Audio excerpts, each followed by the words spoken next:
আসসালামু আলাইকুম।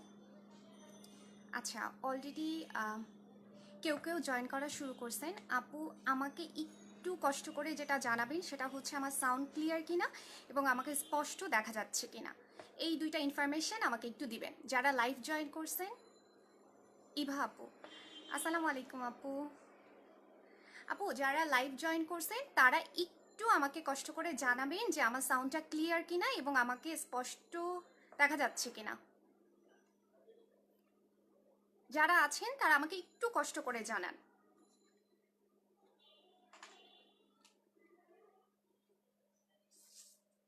ইভা আপু ক্লিয়ার, থ্যাংক ইউ আপু, থ্যাংক ইউ।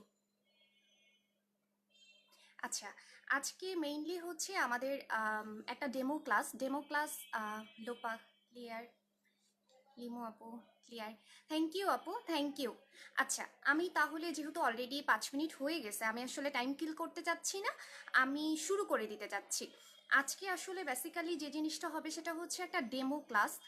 কিন্তু ডেমো ক্লাস হলেও এটা আসলে আমাদের ব্যাচগুলো বা অন্যান্য ক্লাসগুলো আমরা যেভাবে নিই আমরা সেভাবেই নেওয়ার চেষ্টা করব। আমার আজকের টপিকটা হচ্ছে মেনস্ট্রুয়েশন, গাইনি দত্তের 8 নাম্বার চ্যাপ্টার। তো আমি চাচ্ছিলাম যে আরও কেউ কেউ যখন জয়েন করবে আমি আসলে আমার পরিচয়টা দিয়ে আমি একদম পড়াতে চলে যাব। আমাদের ক্লাসটা আজকে শেষ করব এবং ক্লাসের ফাঁকে আজকে ক্লাস রিলেটেড যদি কারো কোনো কোশ্চেন থাকে বা কোনো কিছু বুঝতে অসুবিধা থাকে বা ক্লাস শেষে কারোর যদি অন্য কোনো কোশ্চেন থেকে থাকে আমি চেষ্টা করব আমার জানা থাকলে সেই প্রশ্নগুলোর উত্তর দিয়ে দেওয়ার জন্য। আরও কেউ কেউ জয়েন করলে, আমি যেহেতু মাত্র ক্লাসটা স্টার্ট করলাম, আমি আরও কিছুক্ষণ জাস্ট 2-3 মিনিট আমি একটু ওয়েট করি যে আর কেউ কেউ, যেহেতু এটা আমাদের মেইন গ্রুপে লাইভ হচ্ছে, যে আর কেউ কেউ যদি জয়েন করে এরপর একদম আমি সরাসরি ক্লাস শুরু করে দিব। আর যারা অলরেডি আছেন তারা সবাই প্লিজ কাইন্ডলি সাথে গাইনি দত্তের নতুন এডিশন, যেটা নতুন এডিশন হচ্ছে 8 এডিশন, 8 এডিশনের বইটা রাখবেন। এটা পেজ নাম্বার হচ্ছে 67। হ্যাঁ, পেজ নাম্বার 67। আমি যেটা প্রেফার করি আসলে সবচেয়ে বেশি কমনলি আমরা যে কোশ্চেনটা ফেস করি সেটা হচ্ছে সবাই একটু দত্ত যেহেতু মেইন টেক্সট বুক, এইটা কিভাবে পড়বে, মানে বইটা কিভাবে, বই পড়তে গেলে যে সমস্যাটা খুব কমনলি আমাদের হয় সেটা হচ্ছে মানে কোনটা ইম্পর্টেন্ট কোনটা আনইম্পর্টেন্ট এটা আমরা ফার্স্ট অফ অল বুঝতে পারি না, আর পড়তে গেলে সবই ইম্পর্টেন্ট লাগে, বা এমসিকিউ এসবি এর ধরনগুলো কিভাবে আমরা আলাদা করব, বই দেখে কিভাবে বুঝতে পারবো, সেটা আসলে একটু বলে দেওয়ার চেষ্টা করব। ইন দ্য মিন টাইম, যেহেতু আমি একটু আরও 2-3 মিনিট ওয়েট করতে চাচ্ছি, ইন দ্য মিন টাইম যারা হচ্ছে খাদিজা আপু, আপু, হ্যাঁ, খাদিজা আপু হচ্ছে আমাদের, হ্যাঁ আপু, হ্যাঁ আপু, ক্লাসটা করেন, দেখেন ক্লাসটা করলে আশা করি একটু বইটা কিভাবে পড়তে হয় এটা ক্লিয়ার হবে। আচ্ছা, আমি একটু 2-3 মিনিট, আর এখন অলরেডি যারা লাইভে আসেন, হ্যাঁ আমি দেখতে পাচ্ছি, তাদের যদি কারোর এই কোনো কিছু পড়া শুরু করার আগে যদি কোনো কিছু রিলেটেড কোনো কোশ্চেন থাকে আপনারা একটু করে ফেলেন দ্রুত।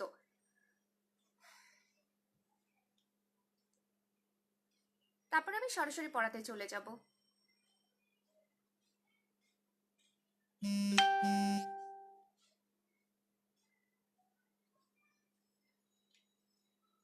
আচ্ছা, আমার পরিচয় আসলে নতুন করে দেওয়ার তেমন কিছু নাই। আহ, আমি আর 2 মিনিট ওয়েট করি, 8টা 10-এ শুরু করি, হ্যাঁ। কারোর যদি কোনো কিছু রিলেটেড, যারা লাইভে আছেন অলরেডি, কারোর যদি কোনো কিছু রিলেটেড কোনো কোশ্চেন থেকে থাকে, হ্যাঁ, তাহলে একটু করে ফেলেন ঝটপট। আজকে টপিক রিলেটেড, আমাদের কোনো ব্যাচ রিলেটেড, অথবা এফসিপিএস পার্ট 1 এক্সাম রিলেটেড যদি কারোর কোনো কোশ্চেন থেকে থাকে আমার জানার মধ্যে থাকলে আমি অবশ্যই উত্তর দেওয়ার চেষ্টা করব।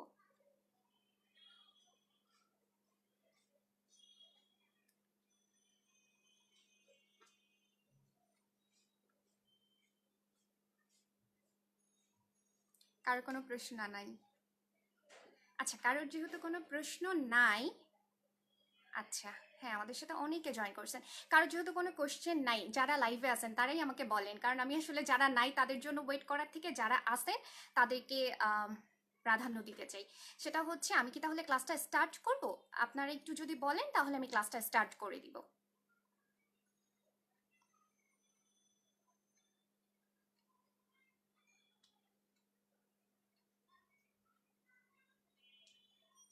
কেউ একটু আমাকে একটু বলেন, কাইন্ডলি একটু কমেন্ট করে বলবেন আপনাদের যে কোনো কোশ্চেন, যে কোশ্চেনটাই। আফরোজা সুলতানা, একটু সাউন্ড কম আসছে আপু, সাউন্ড কি বাকিদেরও কম আসছে কিনা একটু আমাকে জানান তো। এক্সাম ব্যাচে কি সলভ ক্লাস হবে?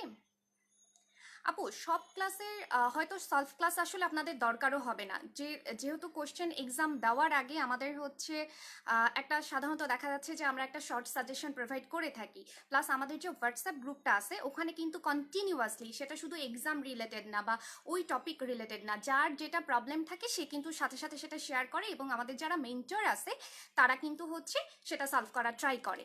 বা যদি আমরা মনে করি বা আমাদের আপু যদি মনে করে যে এই ক্লাসটার বা সেটার সামগ্রিক রেজাল্ট অনুযায়ী দেখে যদি মনে হয় যে না আমাদের এটার একটা সলভ ক্লাস প্রোভাইড করা দরকার, সেক্ষেত্রে হয়তো সলভ ক্লাস অবশ্যই হবে। কিন্তু সব ক্লাসের আসলে এক্সাম ব্যাচের সব ক্লাসের পরপর সলভ ক্লাস এরকম হয়তো হবে না। এই তো আপু, সাউন্ড ঠিক আছে? ঠিক আছে, আচ্ছা, যে বাকিরা যেহেতু বলতেছেন ক্লাস শুরু করার জন্য, আমি আসলে ক্লাসটা শুরু করি। আমাদের আজকের টপিক যেহেতু মেনস্ট্রুয়েশন, গাইনি চ্যাপ্টার 8। আমি প্রেফার করি বই দেখে পড়ানো। আমার বইটা দেখে পড়াতে পারবো না, আমার বইটার মধ্যে বিচ্ছিরি করে দাগানো, আর আমার বইটা পুরাতন এডিশনের। তো আমি বেসিক্যালি আপনাদের জন্য আজকে আমার নতুন এডিশন যেটা আছে ওটা দেখেই পড়াবো। ঠিক আছে, আমি একটু বইটা দেখাই। আচ্ছা, বই দেখানোর পাশাপাশি বইটা সবাই একটু দাগাই নেবেন। আমি যেভাবে দাগাবো যে কোনটা এসবিএ কোনটা এমসিকিউ, আমি যেভাবে আসলে আমার দাগানোটা আমি যেভাবে পড়ছি সেভাবেই, সুতরাং সেভাবে একটু কাইন্ডলি কষ্ট করে সবাই বইটা দাগাই নেবেন। ঠিক আছে, আচ্ছা আমি চলে যাচ্ছি। এই যে আমাদের গাইনি দত্তের 8 নাম্বার চ্যাপ্টার, এটা হচ্ছে মেনস্ট্রুয়েশন। খুব খুব খুব ইম্পর্টেন্ট। প্রথম কথা হচ্ছে এই চ্যাপ্টারটা আমাদের কোন পেপারের আন্ডারে পড়ে? আমাদের এফসিপিএস পার্ট 1-এ পেপার 2 এর আন্ডারে পড়ে আপু, পেপার 2 এর আন্ডারে পড়ে। খুব খুব খুব ইনফিনিট স্টার মার্কা একটা টপিক আপনি দিয়ে রাখেন। ঠিক আছে, আচ্ছা শুরুতেই আমি যদি বইটা দেখি আপু, আমি যদি বইটা দেখি, ডেফিনেশন আমাদের আসলে জানার দরকার নেই, যেহেতু গাইনি যারা এটা একদম এমবিবিএস লেভেলের জিনিসপত্র যে মেনস্ট্রুয়েশনটা আসলে কি। আর ডেফিনেশন যেহেতু আমাদের থেকে ধরে ধরে ডেফিনেশন লিখতে দিবে না, সুতরাং আমাদের ওইভাবে ডেফিনেশন মুখস্থ করার দরকার নেই। কিন্তু আমি যেটা বলবো যে আপনি একটু কষ্ট করে যেটা দাগাই নেবেন, মেনস্ট্রুয়েশন কি? মেনস্ট্রুয়েশন একটা ফিজিওলজিক ইউটারাইন ব্লিডিং, তাই না? আচ্ছা, এই কথাটা ইম্পর্টেন্ট আপু। সেটা হচ্ছে শেডিং হয়। এই মেনস্ট্রুয়েশনটা মূলত কি, কিসের শেডিং আপু? এন্ডোমেট্রিয়ামের শেডিং। আমরা যেটা, যারা নন মেডিকেল পার্সন তারা সাধারণত মেনস্ট্রুয়েশন বলতেই বুঝি কি, ব্লিডিং, তাই না আপু? কিন্তু আমরা মেডিকেল পার্সোনাল হয়ে আমরা ব্লিডিং বুঝবো না, আমরা এটা যেটা মেইনলি বেসিক ফিজিওলজি যেটা, আমরা কিন্তু সেটাই বোঝার চেষ্টা করব। সেটা হচ্ছে আমার মেনস্ট্রুয়েশন মানে কি হচ্ছে আপু, due to shedding of endometrium. আপনি এটা মনে রাখবেন। আপনার বাই ডেফিনেশন মেনস্ট্রুয়েশন অর্থ হচ্ছে আমার এন্ডোমেট্রিয়ামের যেটা শেডিং সেটাকেই আমরা মেনস্ট্রুয়েশন বলি। আচ্ছা, এখন একটা কথা বলি, এখানে একটা জিনিস আপনি একটু খেয়াল করেন আপু। আচ্ছা আচ্ছা আমি একটু বলে নিই আর একটু। সেটা হচ্ছে আমাদের এই চ্যাপ্টারটা, যেহেতু আমার পড়ানোর টপিক আজকে এই চ্যাপ্টারটা, আসলে এখানে আসলে দুইটা আরও খুব মেজর জিনিস আপনাদের কারো কারো যদি বেসিক ক্লিয়ার থাকে বা যদি না থাকে, আমি বলবো যখন আপনি এই দুইটা চ্যাপ্টার পড়বেন তখন অবশ্যই অবশ্যই আপনি একটু গাইনি দত্তের 7 নাম্বার চ্যাপ্টার যেটা নিউরো এন্ডোক্রাইনোলজি, এটা সম্পর্কে আপনার একটু আইডিয়া থাকা লাগবে। আরেকটা হচ্ছে আপনার একটু বেসিক এমব্রায়োলজি সম্পর্কে আইডিয়া থাকা লাগবে। বেসিক এমব্রায়োলজির পার্টটা আমি এখানেই ক্লিয়ার করার চেষ্টা করব। আর নিউরো এন্ডোক্রাইন টপিকটা যেহেতু আরও অনেক বেশি ভাস্ট, ওটা আসলে চাইলেও এটার মধ্যে কভার করা সম্ভব না। কিন্তু নর্মালি আপনি জেনে রাখেন আমাদের মেয়েদের বডিতে যাবতীয় হরমোন রিলেটেড জিনিসপত্র বা কি হচ্ছে কোনটার ইমব্যালেন্স কোনটার ব্যালেন্স, এই সব কিছু আসলে ডিপেন্ড করে হচ্ছে হাইপোথ্যালামো পিটুইটারি ওভারিয়ান অ্যাক্সিস এইটার উপরে। কেন এটার উপরে? তার মানে শুধুমাত্র আপনার হাইপোথ্যালামাস ঠিক থাকা লাগবে, পিটুইটারি ঠিক থাকা লাগবে, ওভারি ঠিক থাকা লাগবে, মানে এই তিনটা মিলে যে এক্সিসটা তৈরি করতেছে, এই এক্সিসটা ফাংশনাল হওয়া লাগবে।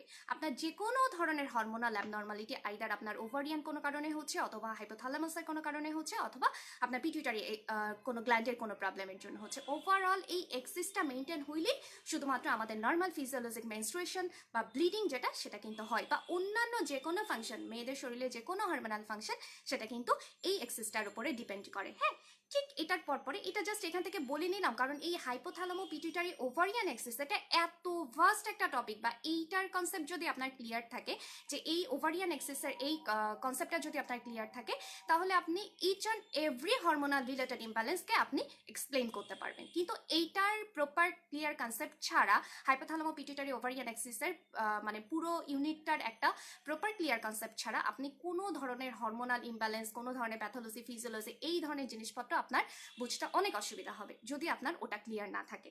আচ্ছা, এখানে আমি যেটা বলবো সেটা হচ্ছে, এখন ধরেন আমরা ধরে নিচ্ছি যে একটা মেয়ে, তার হচ্ছে এই হাইপোথ্যালামো পিটুইটারি ওভারিয়ান অ্যাক্সিস একদম ইনট্যাক্ট, অ্যাক্টিভ, কোথাও কোনো প্রবলেম নাই। এখন তাহলে বাদবাকি আর কি জিনিসপত্র লাগবে যে আমার নর্মাল ফিজিওলজিক মেনস্ট্রুয়েশনের জন্য, এর পরের টপিকে আমরা ওটাই দেখতে পাবো।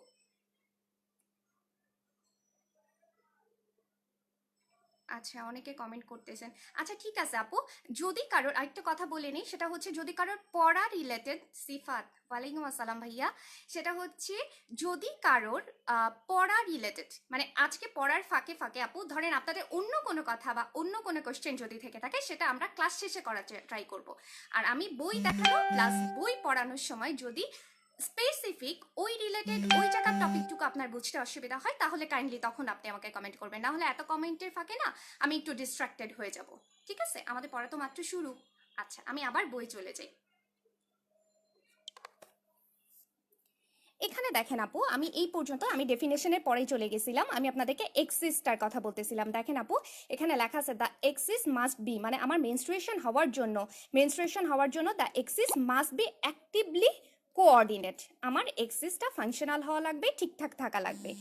সেকেন্ড ইম্পর্টেন্ট ফ্যাক্টরটা আমি কি দাগাইছি দেখেন আপু, endometrium must be responsive to the ovarian hormone. Ovarian hormone বলতে আমরা কি বুঝি, আরও কিছু হরমোন আছে, বাট মেইনলি আমরা যেটা বুঝি সেটা হচ্ছে এস্ট্রোজেন অ্যান্ড প্রোজেস্টেরন। মানে এই যে আমার মেনস্ট্রুয়েশনের সময় এন্ডোমেট্রিয়ালের শেডিংটা হচ্ছে, এই এন্ডোমেট্রিয়ামটাকে কিন্তু অবশ্যই আমাকে ওভারিয়ান হরমোনের উপর রেসপন্সিভ হওয়া লাগবে। থার্ড কোন পয়েন্টটা দেখেন আপু, থার্ড হচ্ছে আমার outflow tract must be patent. এখানে দেখেন আপু, খুব সহজ, আসলে এত সহজ কোশ্চেন বিসিপিএস করবে না, বাট একটা চ্যাপ্টারের স্টার্টিং শুরুতেই আপনি স্কিপ করে যাবেন, এটা আসলে ঠিক না। দ্যাটস ওয়াই আমি আসলে এখান থেকে পড়ানোটা স্টার্ট করলাম যে আমার মেনস্ট্রুয়েশনের জন্য আসলে কোন জিনিসগুলো লাগবে, বা আমি যে এই যে 1 2 3 3টা পয়েন্ট করছি, আপনারাও যখন পড়বেন তখন যখনই দেখবেন যে কোনো একটা কজ, কোনো একটা কারণ বা কোনো একটা কিছুর ফ্যাক্ট ব্যাখ্যা করার জন্য এরকম পরপর 2 3টা কথা লেখা আছে, তখন আপনি ট্রাই করবেন 1 2 3 এভাবে পয়েন্ট করে পড়তে, তাহলে আপনার পয়েন্ট ধরে ধরে মনে থাকবে, প্লাস কোনোটা স্কিপও হবে না। আর এই ধরনের জিনিসপত্র ইউজুয়ালি এমসিকিউ টাইপের কোশ্চেনে আসে, ট্রু ফলস রিলেটেড জিনিসপত্রে আসে, যে আমার কি কি লাগবে, একটা এক্সিস ইনট্যাক্ট থাকা লাগবে, এন্ডোমেট্রিয়াম রেসপন্সিভ হওয়া লাগবে, আর থার্ড যে কথাটা বলছি সেটা হচ্ছে outflow tract must be patent. কেন আপু, কারণ ওই যে আমরা পড়ি না ইমপারফরেট হাইমেন, তাই না, আমাদের খুব কমন একটা অ্যানোমেলির কথা পড়ি, যদি কারোর যদি হাইমেনটাই না থাকে, বা সেখানে যদি আরও কোনো অ্যাবনর্মালিটি থাকে, বা আউটফ্লোতে যদি আউটফ্লো ট্র্যাক্টের মধ্যে অন্য কোনো অ্যাবনর্মালিটি থাকে, তাহলে তো এন্ডোমেট্রিয়াম শুধু শেডিং হয়ে লাভ নাই, সেটাকে তো আর বাইরে বের হয়ে আসতে হবে, তাই না।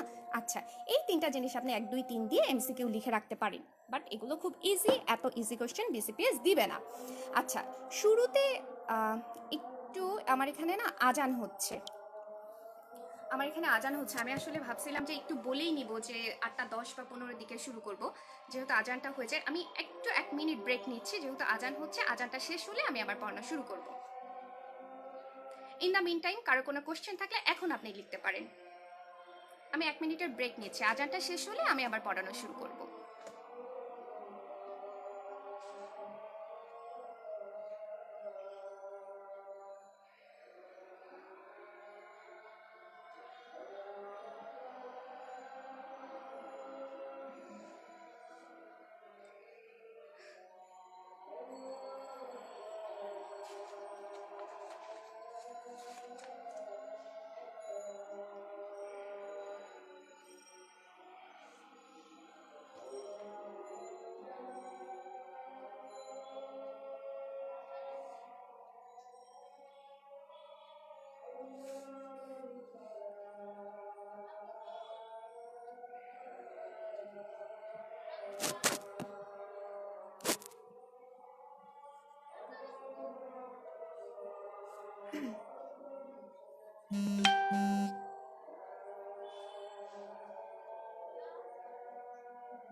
আচ্ছা, আজান শেষ, আমি পড়ানো শুরু করি।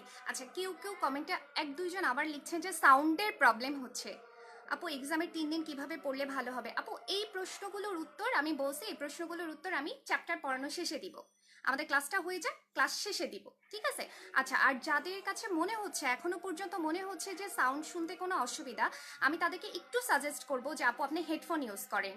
কারণ আমার কাছে, আমি আরেকটা ফোন দিয়ে একটু চেক করে নিলাম, সাউন্ড দিয়ে না আসলে তেমন কোনো সমস্যা আমার এখানে দেখাচ্ছে না। যদি কারো সাউন্ড রিলেটেড কোনো প্রবলেম মনে হয় আপু আপনারা একটু কষ্ট করে হেডফোন ইউজ করেন, ঠিক আছে? আচ্ছা, আমি পড়াতে চলে যাই। আমরা আছি গাইনি দত্তের 8 নাম্বার চ্যাপ্টারে, পেজ নাম্বার হচ্ছে 67। এখানে দেখেন আপু, অ্যানাটমিক্যাল অ্যাসপেক্ট, এখানে আসলে কি বলছে? এখানে যেটা বলছে সেটা হচ্ছে এগুলো সহজ, একদম সহজ কথাবার্তা। আমি যেগুলো আজকে ক্লাসে বলবো না, হ্যাঁ, আমি যেগুলো আজকে ক্লাসে বলবো না, আপনি ধরেই নেবেন এগুলো আসলে খুব বেশি ইম্পর্টেন্ট না বা পরীক্ষায় আসে না, অথবা আপনি রিডিং দিলেই বুঝবেন, দ্যাটস ওয়াই আমি স্কিপ করে গেছি। সেটা হচ্ছে মেনস্ট্রুয়েশন আসলে কত এজে শুরু হয়। এখানে একটা এভারেজ এজ দেওয়া আছে, রেঞ্জ দেওয়া আছে 11 থেকে 15, ঠিক আছে? এখন এটা আসলে রেস, কান্ট্রি, তারপর জেনেটিক ফ্যাক্টর, এগুলো তো ভ্যারি করে, ঠিক আছে? আমরা একটা মিন এজ জানবো, সেটা হচ্ছে 13 বছর। ওভারঅল 13 বছরের মধ্যেই আসলে সব মেয়ের মেনস্ট্রুয়েশন স্টার্ট হয়ে যায়। এই কথাটা আপনার জন্য একটা ইম্পর্টেন্ট হতে পারে, বাট এটা খুব সহজে একটা এসবিএ, এত সহজ এসবিও বিসিপিএস দিবে না। আচ্ছা, তবে এটা একটা খুব ইম্পর্টেন্ট ট্রু ফলস, সেটা হচ্ছে it is more close related to bone age than to chronological age. মানে এই মেনস্ট্রুয়েশনের এজটা এটা মেইনলি বোন এজের সাথে বেশি রিলেটেড। এই কথাটাকে আপনি ট্রু ফলস হিসাবে দাগায় রাখতে পারেন, কারণ এই বোন এজের জায়গায় ওরা ক্রোনোলজিক্যাল এজ দিয়ে ইন্টারচেঞ্জ করে দিবে, ঠিক আছে? সুতরাং এটাকে আপনি একটা ট্রু ফলস লিখে ফেলেন। আচ্ছা, এরপরে আবার সেই আমাদের এমবিবিএস লেভেলের কথাবার্তা, ইন্টারভেলটা বা সাইকেলটা কত দিনের হয়? ইউজুয়ালি আমরা একটা মেইন ডেজ ধরে নিই 28 ডেজ, তাই না? আচ্ছা, আর টোটাল রেঞ্জটা কত, মানে আমি কতদিন থেকে কতদিনের মধ্যে নর্মাল ধরবো, সেটা হচ্ছে 21 থেকে 35 ডেজ। এই ডেজের মধ্যে সাইকেলগুলো হচ্ছে আমার নর্মাল। আর মিন যদি আমি ধরি সেটা হচ্ছে 28 ডেজ। এগুলো সহজ কথাবার্তা।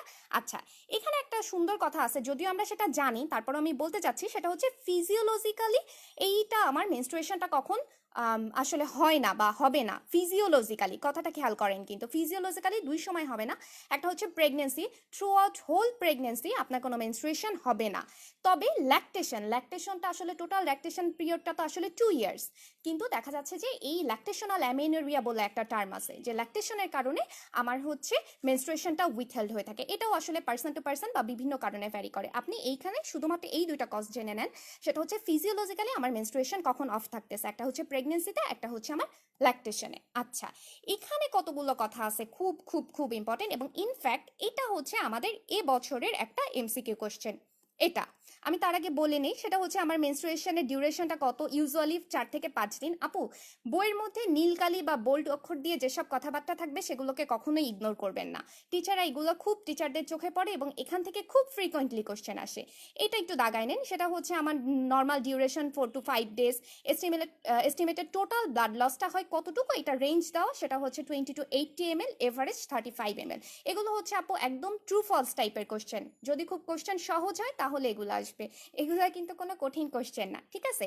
কিন্তু এই কথাটা কঠিন প্লাস একটু আমাদের জন্য ইম্পর্টেন্ট, সেটা হচ্ছে nearly 70% of total menstrual blood loss occurs in the first 2 days। আপনি এখানে একটা স্টার দিয়ে দাগায় ফেলেন, মানে কারোর পিরিয়ডটা যদি 5 দিন ডিউরেশনের হয়, 1 থেকে 5 দিনের ডিউরেশনের মধ্যে হয়, তাহলে ফার্স্ট অ্যান্ড সেকেন্ড ডের মধ্যেই যদি আমি ধরে নিই তার একটা সাইকেলের মধ্যে তার 50 ml ব্লাড লস হচ্ছে, সেটা তো নর্মাল। এই 50 ml এর 70% ব্লাডই আসলে প্রথম এই 2 দিনের মধ্যে যাবে, ঠিক আছে? এই কথাটাই এখানে বলা আছে যে nearly 70% of total menstrual blood loss occurs in the first 2 days। এইটা একটা ইম্পর্টেন্ট কথা। আর এইটার পাশে আপনি একটা এমসিকিউ দিয়ে রাখবেন, এই যে পরের কথাবার্তাগুলো খুব ইম্পর্টেন্ট। এই যে দেখেন আপু, এটা আমাদের এবছরের একটা এমসিকিউ কোশ্চেন, সেটা হচ্ছে আমার মেনস্ট্রুয়াল ব্লাডের মধ্যে আমরা কিন্তু ওই যে আবার শুরুতেই যেটা বলছি যে আমরা মেনস্ট্রুয়েশন বলতেই ব্লিডিং বুঝি, কিন্তু আমরা মেডিকেল পার্সন হয়ে মেনস্ট্রুয়েশন বলতে শুধু ব্লিডিং বুঝবো না। এই মেনস্ট্রুয়েশন, আমাদের যে মেনস্ট্রুয়েশন হয় এবং যে ব্লাডটা থাকে, এটার মধ্যে আরও অনেক কিছু থাকে। এক তো ডার্ক অল্টার ব্লাড থাকে, আরও কি কি থাকে? মিউকাস থাকে, ভ্যাজাইনাল এপিথেলিয়াল সেল থাকে, এন্ডোমেট্রিয়াম থাকে, খুব ইম্পর্টেন্ট হচ্ছে প্রোস্টাগ্ল্যান্ডিন থাকে, এনজাইম এবং ব্যাকটেরিয়া থাকে। এটা তাহলে একটা এমসিকিউ বা ট্রু ফলস কোশ্চেন।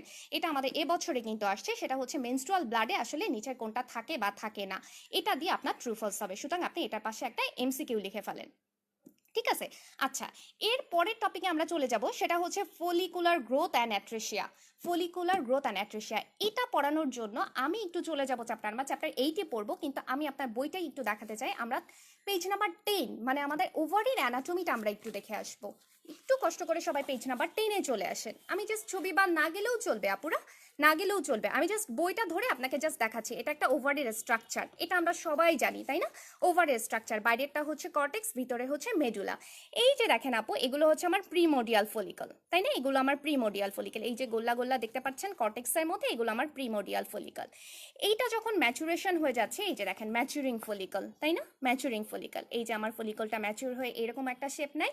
ফাইনালি ওভুলেশনের সময় এই যে আমার ওভামটা সেটা রিলিজ হয়, এবং এই ফলিকলটা খেয়াল করেন, এই যে গ্রাফিয়ান ফলিকল, ম্যাচিউর যে ফলিকলটা যেখান থেকে আমার ওভামটা রাপচার হয়ে বের হলো, এটাই কিন্তু ওভুলেশনের পরে কি তৈরি করছে আপু? Corpus luteum. খেয়াল করেন, কর্পাস লুটিয়াম। ঠিক আছে, এই কর্পাস লুটিয়ামটাই আবার দেখা যাচ্ছে যে যখন একটা সাইকেলে যদি ফার্টিলাইজেশন না হয়, মানে ওই সাইকেলে যদি ওই মহিলা বা ওই মেয়েটা কনসিভ না করে, তাহলে এটা কর্পাস লুটিয়াম অফ প্রেগনেন্সি হিসাবে এটার কন্টিনিউয়েশন হয়। আর যদি সেই সাইকেলে সে কনসিভ না করে, তাহলে সেটা এই যে ম্যাচুর কর্পাস লুটিয়াম, তারপরে এটা অ্যাট্রেসিয়া হয়ে কর্পাস অ্যালবিকান্স হয়ে যায়, রিগ্রেশন হয়ে যায়। ঠিক আছে, এই কথাটা আবার বলতেছি, এটা হচ্ছে আমাদের এটা আমার ওভারির স্ট্রাকচার, এটা আমাদের প্রিমোডিয়াল ফলিকল, এখানে আমার হচ্ছে ম্যাচুরিং ফলিকল, এবং ম্যাচুর ফলিকল থেকে আমার ওভাম রিলিজ হয়ে ওভুলেশন হচ্ছে, এবং তার পরবর্তীতে এই আমার যেখান থেকে আমার হচ্ছে ওভামটা রিলিজ হলো, এই ফলিকলটাই ওভুলেশনের পরে আমার কর্পাস লুটিয়াম ফর্মেশন করছে। কর্পাস লুটিয়াম ফর্মেশনে শেষ হওয়ার পরে এই কর্পাস লুটিয়ামটা পরবর্তীতে কর্পাস অ্যালবিকান্স, যে সাইকেলে ফার্টিলাইজেশন হচ্ছে না সেই হিসাবে রিগ্রেশন হয়ে যাচ্ছে, ফার্টিলাইজেশন হলে এই জিনিসটাই কর্পাস লুটিয়াম অফ প্রেগনেন্সি হিসাবে কন্টিনিউয়েশন হয়। এই এতটুকু কথা আপনারা একটু মাথায় রাখবেন। আমি এটা চ্যাপ্টার 1-এ পেজ নাম্বার 10 থেকে আপনাদেরকে দেখালাম। ঠিক আছে। আচ্ছা, এখন একটা কথা বলি, এখন আমরা আবার চ্যাপ্টার 8-এ চলে আসবো, 67 নাম্বার পেজে। এখানে একটা কথা বলি, এখানে আমাদের জার্ম সেল থেকে শুরু করছে, আমরা ওইখানে প্রিমোডিয়াল ফলিকল থেকে পাইছিলাম তাই না? এখানে আমাদের জার্ম সেল থেকে শুরু করছে। এই যে দেখেন, আমি আপনাদের জন্য লিখে রাখছি যে আমার এই জার্ম সেলের অরিজিন, মাল্টিপ্লিকেশন, এগুলো বোঝার জন্য আসলে আমার বেসিক এমব্রায়ো জানার দরকার, বেসিক এমব্রায়ো জানার দরকার। এখন আমি আপনাদেরকে যেটা দেখানোর চেষ্টা করবো, আমি আগে বইটা দাগায় নেই, আমি একটু বলি, একটু বলি আপু, সেটা হচ্ছে এখন যেহেতু আমরা চ্যাপ্টার 8 পড়তেছি, আমি যদি আপনাদেরকে হ্যাপহ্যাজার্ডলি একবার চ্যাপ্টার 1-এ নিয়ে যাই, একবার অবস দত্তের চ্যাপ্টার 2-তে নিয়ে যাই, আপনারা না একটু কনফিউজড হয়ে যাবেন যে আপু তো বললো যে চ্যাপ্টার 8, তাহলে ওটা কেন? আসলে এই চ্যাপ্টারগুলো না ইন্টারলিঙ্কড, মানে একটা পড়লে আরেকটা বোঝার সুবিধা, বা একটা নলেজের সাথে আরেকটা নলেজ রিলেটেড। তো আমি যেটা বলি সেটা হচ্ছে, আপনারা চ্যাপ্টার 8-এই থাকেন, আপনাদেরকে এখন অবস দত্তের বই আনার জন্য দৌড়াদৌড়ি করার দরকার নেই। আপনারা আমার কথাটা মনোযোগ দিয়ে শোনেন, আমি চ্যাপ্টার 8 থেকেও সেটা এক্সপ্লেইন করব, চ্যাপ্টার 2 অবস দত্তের চ্যাপ্টার 2 থেকেও এক্সপ্লেইন করব। আপনি জাস্ট এখন অবস দত্ত খোলার দরকার নেই, আপনি আমার বইটা দেখেন, ঠিক আছে? প্লাস আমার কথাটা শোনেন, তারপরেও যদি কোনো কোশ্চেন থাকে তাহলে সেটা আমাকে করবেন, বা কনফিউশন থাকলে। ঠিক আছে, আমি আপনাদেরকে এখন যে চ্যাপ্টারের যে পৃষ্ঠাটা দেখাতে যাচ্ছি, আসলে এটা না বুঝায় স্কিপ করে গেলে পড়াটা আসলে ক্লিয়ার হবে না। আমি যেটা দেখাতে যাচ্ছি সেটা হচ্ছে আপু অবস দত্তের চ্যাপ্টার 2, আপনি বরং যেটা করতে পারেন সেটা হচ্ছে পাশে লিখে রাখতে পারেন যে অবস দত্ত চ্যাপ্টার 2, কারণ ওখানে ক্লিয়ারলি এই ছবিটা দেওয়া আছে, আমি ছবিটা আপনাদেরকে সেখান থেকেই দেখাচ্ছি। আপনাদের এখন এইটাই থাকেন, কিন্তু ছবিটা আমার বইটা দেখেন। এখানে দেখেন আপু, এই যে ফান্ডামেন্টালস অফ রিপ্রোডাকশন, দেখেন চ্যাপ্টার 2, এটা অবস দত্ত বই। ঠিক আছে, এখানে একটা জিনিস খেয়াল করেন আপু, এখানে শুরু হয়েছে কি, ফার্স্টে এই ওজেনেসিস প্রসিডিওরটা আমাদেরকে জানতে হবে। হ্যাঁ, আমি খুব শর্টে বলতেছি। ওজেনেসিস, এই যে জার্ম সেল, ফার্স্টে তো জার্ম সেল হয় তাই না? জার্ম সেল, জার্ম সেল থেকে মাইটোসিস হয়, মাল্টিপ্লিকেশন হয়, ঠিক আছে, অনেকগুলো সংখ্যায় বাড়ে, সেখান থেকে ওগোনিয়া, সেখান থেকে ওসাইট, প্রাইমারি ওসাইট, মানে এগুলোর মরফোলজিক্যাল চেঞ্জ হয়ে তারা প্রাইমারি ওসাইট। এখানে সবচেয়ে ইম্পর্টেন্ট জিনিস যেটা খেয়াল করার, সেটা হচ্ছে আপনি খেয়াল করেন প্রাইমারি ওসাইট বলছে, কিন্তু আপনার ক্রোমোসোম সংখ্যা কত আছে আপু? ডিপ্লয়েড 46, মানে 2n ক্রোমোজোম। দেখেন প্রাইমারি ওসাইট সেটা কিন্তু 2n ক্রোমোজোম। আচ্ছা, এখানে এই কথাবার্তাগুলো আমি বলবো, আপনি একটু খেয়াল করেন, সেটা হচ্ছে এই প্রাইমারি ওসাইট অবস্থায় তারা হচ্ছে ফার্স্ট মিওটিক ডিভিশনে অ্যারেস্ট হয়ে থাকে। কতক্ষণ অ্যারেস্ট হয়ে থাকে আপু? এই যে আপনি ওগোনিয়া প্রাইমারি ওসাইট, এই প্রসিডিওর কিন্তু ইন্ট্রাইউটারাইন লাইফে শুরু হয়। মানে কোনো একটা মেয়ে ফেটাস বা মেয়ে বাবু মায়ের পেটের মধ্যে থাকা অবস্থায় তার এই ওগোনিয়া তৈরি, প্রাইমারি ওসাইট তৈরি, ফার্স্ট মিওটিক ডিভিশন তৈরি, এগুলো কিন্তু শুরু হয়ে যায় ইউটারাইন লাইফে। আবার খেয়াল করেন, ইউটারাইন লাইফে কিন্তু একটা মেয়ে বাবুর জন্য এটা শুরু হয়ে যায়। কিন্তু সেটা অ্যারেস্ট হয়ে থাকে কোন পর্যন্ত আপু? দেখেন, এই যে আপ টু পিউবার্টি পর্যন্ত। এই যে প্রাইমারি ওসাইট থেকে এসে এই যে ফার্স্ট মিওটিক ডিভিশনটা আপ টু পিউবার্টি পর্যন্ত এটা অ্যারেস্ট হয়ে থাকে। এখন আমরা একটা মেয়ে পিউবার্টিতে পৌঁছাইছে, এটা আমরা একদম ডেফিনেট সাইন বা সে পৌঁছাইছে যে এটা আমরা কি দিয়ে বলি? যে মেয়েটার মেনস্ট্রুয়েশন স্টার্ট হয়েছে, রাইট? এক্স্যাক্টলি। তাহলে আপনি দেখেন, এই যে আপ টু পিউবার্টি, এই পিউবার্টিতে যখন সে পৌঁছাবে তখন তার এই ম্যাচুরেশন অফ গ্রাফিয়ান ফলিকল শুরু হবে। আলটিমেটলি এই যেটা আপ টু পিউবার্টি পর্যন্ত একটা অ্যারেস্টেড ফার্স্ট মিওটিক ডিভিশন ছিল, এই মিওটিক ডিভিশনটা স্টার্ট হবে। এই মিওটিক ডিভিশনটা স্টার্ট হবে এবং কমপ্লিশন হবে। মানে এটা শেষ হবে, যেটা অ্যারেস্টেড হয়েছিল, পিউবার্টি পর্যন্ত স্টার্ট হয়েছিল, অ্যারেস্ট হয়েছিল, সেই পিউবার্টি থেকে এই কমপ্লিট হবে ফার্স্ট মিওটিক ডিভিশন। এবং ফার্স্ট মিওটিক ডিভিশন হলে কি হবে আপু? এই যে প্রাইমারি ওসাইটটা খেয়াল করেন, এই প্রাইমারি ওসাইটটা ফার্স্ট মিওটিক, আপু মিওটিক ডিভিশন মানে কি? রিডাকশনাল ডিভিশন, তাই না? রিডাকশনাল ডিভিশন মানে আমার একটা ক্রোমোজোম, আমার এখানে আমার ছিল ডিপ্লয়েড, প্রাইমারি ওসাইটটা ছিল ডিপ্লয়েড, আমি সেখান থেকে পাবো কি আপু? হ্যাপ্লয়েড, মানে একটা এন, তাই না? এই যে দেখেন, আমি যে সেকেন্ডারি ওসাইটটা পাচ্ছি সেটা কত আপু? Chromosome 23 chromosome. খুব খুব খুব ইম্পর্টেন্ট। এটা আমি আপনাকে চ্যাপ্টার 8 থেকে দাগাই দিব, আপনারা মানে অবাক হয়েন না বা অন্য ওই বই খোঁজার চেষ্টা করেন না। কিন্তু এখান থেকে যে এসবিএটা মূলত আসে সেটা হচ্ছে আমার পুরো ওজেনেসিসের ফার্স্ট হ্যাপ্লয়েড সেলকে, এই যে দেখেন ফার্স্ট হ্যাপ্লয়েড সেলকে ওজেনেসিস প্রসিডিওরে ফার্স্ট হ্যাপ্লয়েড সেল কিন্তু সেকেন্ডারি ওসাইট। খেয়াল করেন, আপনাদের ভুল হয়ে যায় বা এসবিএ ভুল হয়, এটা কিন্তু এসবিএ আপু এবং বিগত বছরের এসবিএ ভুল হয়ে যায়, সেটা হচ্ছে প্রাইমারি ওসাইট এবং সেকেন্ডারি ওসাইটের মধ্যে আপনারা গুলাই ফেলেন। ঠিক আছে, আচ্ছা।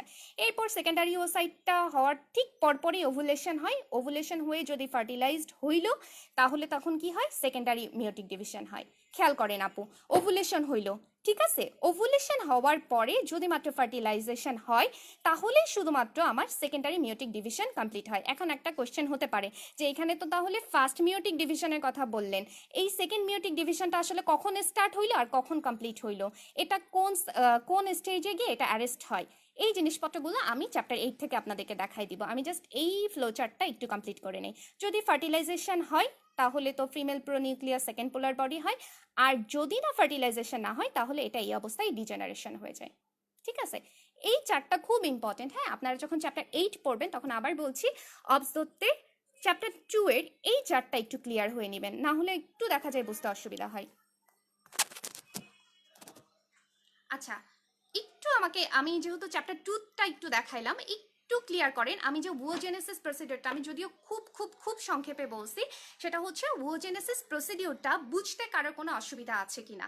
যদি না হয় তাহলে এখন আমরা চ্যাপ্টার 8 থেকে আমাদের যে ওজেনেসিসের প্রসিডিওরটা বা অরিজিনটা, ম্যাচুরেশনগুলো, ফলিকলের যে ম্যাচুরেশন বা এই জিনিসপত্রগুলো একটু বলবো। এবং এখানেও আসলে ওই জিনিসপত্রগুলোই রিপিট হবে, যে আমার ফার্স্ট মিওটিক ডিভিশন কখন স্টার্ট হচ্ছে, কোথায় সেটা অ্যারেস্ট হচ্ছে, সেকেন্ড মিওটিক ডিভিশন কখন শুরু হচ্ছে, কখন সেটা অ্যারেস্ট হচ্ছে, আইদার ফার্টিলাইজেশন হলে কি হচ্ছে, না হলে কি হচ্ছে, এই জিনিসপত্রগুলো বলবো। একটু বলেন আপু, ওজেনেসিসের ফ্লো চার্টটা বুঝতে কারো কোনো অসুবিধা আছে কিনা? যারা দেখছেন তারা তাহলে আমি আবার চ্যাপ্টার 8-এ চলে যাব। আপনাদের মেইন ওই পড়াটা, এই পড়াটার সাথে আপনি দেখবেন ওই চারটা যদি আপনি বুঝে থাকেন, এখন জাস্ট আমরা চ্যাপ্টার 8 থেকে মিলাই নিব যে আমাদের এখানে ওই কথাটার সাথে এখানে সামঞ্জস্যটা কি। যারা দেখছেন তারা একটু কষ্ট করে আমাকে কমেন্ট করেন আপু।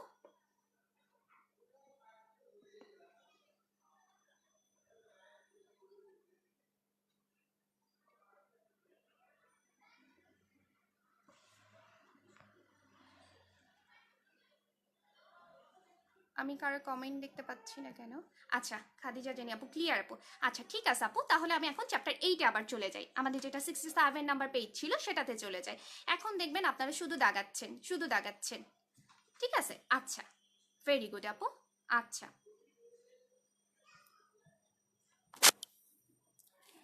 এই যে চ্যাপ্টার 8, তাই না, আমরা এই পর্যন্ত পড়ে আসছিলাম আমার মেনস্ট্রুয়েশনের ফার্স্ট একদম প্রাইমারি কথাবার্তাগুলো। আচ্ছা, হ্যাপ্লয়েড সেলের কোশ্চেনটা কি আসে আরেকবার বলো আপু। ঠিক আছে আপু, খাদিজা আপু বলবো, চ্যাপ্টার 8 থেকে এখন বলবো, ওটা তো চ্যাপ্টার 2 থেকে দেখাই দিলাম, এখন চ্যাপ্টার 8 থেকে দেখাই দিব যে হ্যাপ্লয়েড আর ডিপ্লয়েড সেলের কোশ্চেনটা কি বলছি। দেখেন আপু, আমাদের শুরুটা ছিল জার্ম সেল থেকে, তাই না? শুরুটা ছিল জার্ম সেল থেকে। এখানে আপনাদের, আচ্ছা এখানে একটা কথা বলি আপু, যেহেতু যারা একদম for the first time main text বুকটা পড়ছেন, তাদের জন্য সবচেয়ে অসুবিধার যে জায়গাটা হয় সেটা হচ্ছে কোন লাইন ইম্পর্টেন্ট, কোন লাইন ইম্পর্টেন্ট না, কতটুকু মনে থাকা লাগবে লাগবে না। আপু আমি যেভাবে বলি, আমি হয়তো জাস্ট ট্রান্সলেট করে আপনার বইয়ের কথাটা আপনাকে বাংলাতে বোঝাচ্ছি, ঠিক আছে? আমি যে কথাবার্তাগুলো বলি আপনি জাস্ট সেগুলোই মার্ক করেন, কারণ এগুলোই ইউজুয়ালি দেখা যাচ্ছে বেসিকের জন্য বলেন বা হচ্ছে কোশ্চেন অ্যানালাইসিসের জন্য বলেন বা বিসিপিএস এর কোশ্চেন প্যাটার্নের জন্য বলেন, এগুলোই লাগে, ঠিক আছে? আচ্ছা, এখানে আপনি যে জিনিসটা লাগাবেন, জার্ম সেলের অরিজিনটা কোথায় হয়, ঠিক আছে? এই যে দেখেন আপু, জার্ম সেলের অরিজিন হওয়ার পরে জার্ম সেলের একটা মাইগ্রেশন হয়, মানে একটা জায়গায় অরিজিন হয়ে সে আরেকটা জায়গায় যায়। আপনাকে শুধুমাত্র এতটুকু জানলেই হবে যে আমার অরিজিন হয়ে কোথায় মাইগ্রেশন হচ্ছে। দেখেন মাইগ্রেশনটা কোথা থেকে হচ্ছে, এই কথাটা দাগায় নেন, সেটা হচ্ছে এন্ডোডার্ম অফ ইয়ক স্যাক, ঠিক আছে? হিন্ডগার্টের যে এন্ডোডার্ম অফ ইয়ক স্যাক, সেখান থেকে মাইগ্রেট হয়ে কোথায় যায় আপু? জেনিটাল রিজে। এই কথাটা খুব খুব খুব ইম্পর্টেন্ট, এই কথাটা সবাই দাগায় নেন, এবং এইটা 3টা স্টার দিয়ে দাগায় নেন যে এই যে আমার মাইগ্রেশনটা হচ্ছে, এই মাইগ্রেশনটা আমার জেস্টেশনাল কোন পিরিয়ডে হচ্ছে, between 5 to 6 weeks of gestation.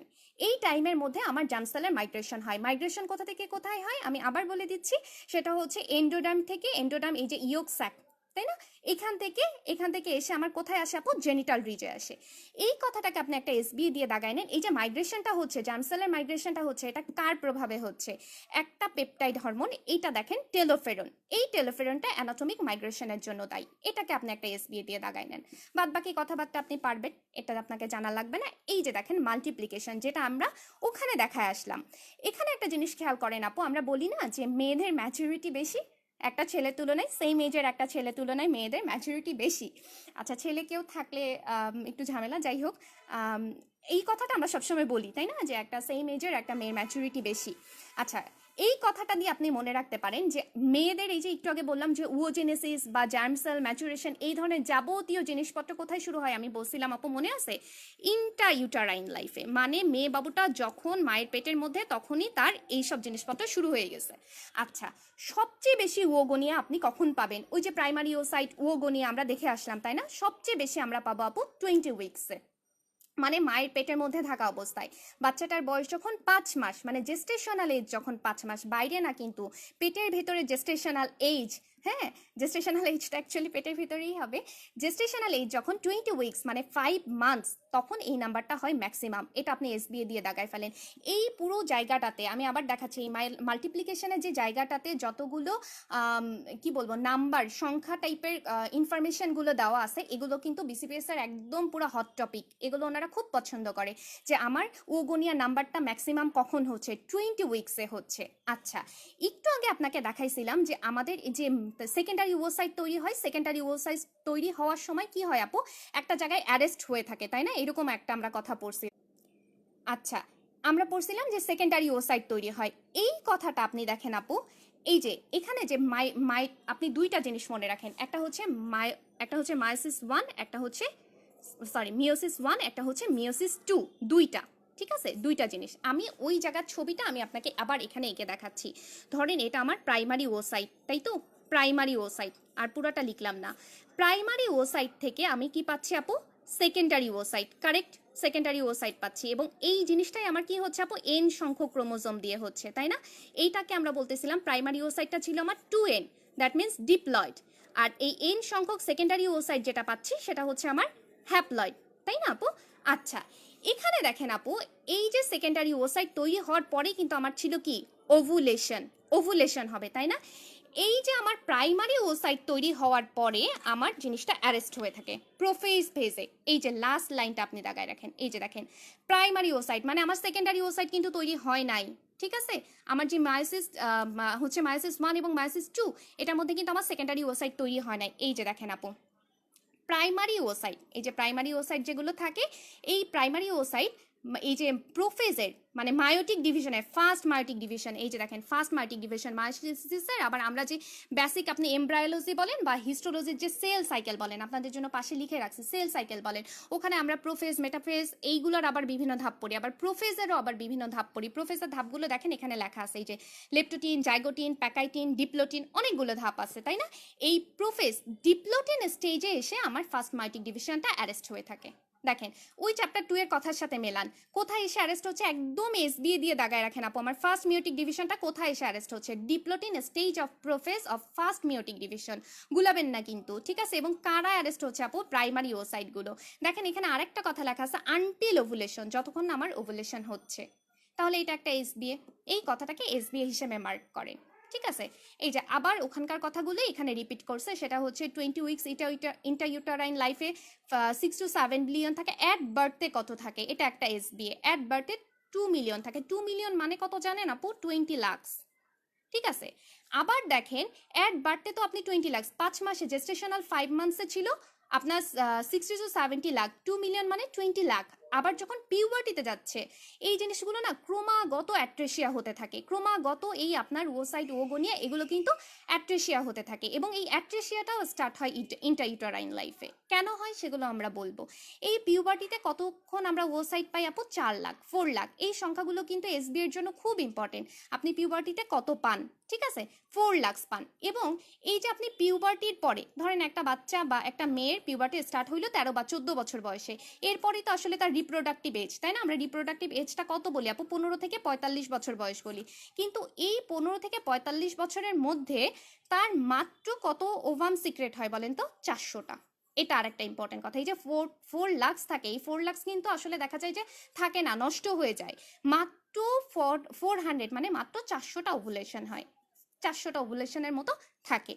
এই কথাটা খুব খুব খুব ইম্পর্টেন্ট। আর এই যে এই কথাটা আমি অলরেডি আপনাদেরকে বলে দিছি, সেটা হচ্ছে যে দেখেন আপনি সংখ্যাটা কমতেছে, যে আমি 5 মাসে যেটা পাচ্ছি বাড়তে গিয়ে আরও কম পাচ্ছি, পিউবার্টিতে গিয়ে আরও কম পাচ্ছি, এবং আলটিমেটলি রিপ্রোডাক্টিভ এজে গিয়ে আমি আরও কম পাচ্ছি। তার মানে এই টোটাল ডিজেনারেশনটা স্টার্ট হচ্ছে কোথায় আপু, সেটাও কিন্তু আলটিমেটলি স্টার্ট হচ্ছে ইন্টারইউটারাইন লাইফে, ঠিক আছে। এটা একটা এসবিএ, এটা আপনারা দাগায় নেন। আচ্ছা, এটা দাগানো হয়ে গেলে চলে আসেন ম্যাচুরেশনে। ম্যাচুরেশনটা খুব সহজ, ম্যাচুরেশনটা জাস্ট আমি বলে দিচ্ছি, আমি যে যে লাইনগুলো বলতেছি আপনারা শুধুমাত্র সেই লাইনগুলো দাগায় নেবেন ম্যাচুরেশনের মধ্যে। সেটা হচ্ছে এই কথাটাকে একটু দাগানাবো, যে it is the mid cycle LH surge that initiates the resumption of meiosis 1। এই কথাটা একটু বোঝানোর আছে, এই কথাটা আমি বোঝাবো, তার আগে আপনারা একটু দাগায় নেন। ফার্স্ট মিওটিক ডিভিশন, এই যে দেখেন রিজাম্পশন অফ মিওসিস 1। এই যে দেখেন আপু, একটা মেয়ের ওভুলেশন, আমি একটু বলি, একটা মেয়ের ওভুলেশন কখন হচ্ছে, যখন সে পিউবার্টিতে পৌঁছাচ্ছে বা যখন তার মেনস্ট্রুয়েশন স্টার্ট হচ্ছে, তাই না। তার আগে তো তার ওভুলেশন হচ্ছে না। আর ওভুলেশন মানে আমরা একটা খুব কমন একটা কথা জেনে থাকি, সেটা হচ্ছে এলএইচ সার্চ, তাই না, এলএইচ সার্চ। এখন আপনি এই মাত্র আমরা যে বেসিক এমব্রায়োলজির যে জায়গাটা পড়লাম, সেটা হচ্ছে আমার মিওটিক ডিভিশনটা, ফার্স্ট মিওটিক ডিভিশনটা প্রোফেজের ডিপ্লোটেন স্টেজে গিয়ে অ্যারেস্ট হয়ে থাকে। এখন এটা ইনিশিয়েশন কখন হয়, এটা আমি তো বললাম যে অ্যারেস্ট হয়ে থাকে, তাহলে ইনিশিয়েশনটা কে করতেছে, মানে এই মেয়েটা যখন 12 বা 13 বছর বয়সে এসে পৌঁছাচ্ছে, এর এই অ্যারেস্ট দশা থেকে এটাকে কে মুক্ত করতেছে, এলএইচ সার্চটা। এখানে এই কথাটাই বলছে। আপনাকে যদি জিজ্ঞেস করে যে আমার এই নতুন এলএইচ সার্চের কাজ কি, আমরা একটু পরেই দেখবো যে এলএইচ সার্চের আসলে কতগুলো কাজ আছে, শুধুমাত্র ওভুলেশন করা এলএইচ সার্চের কাজ না।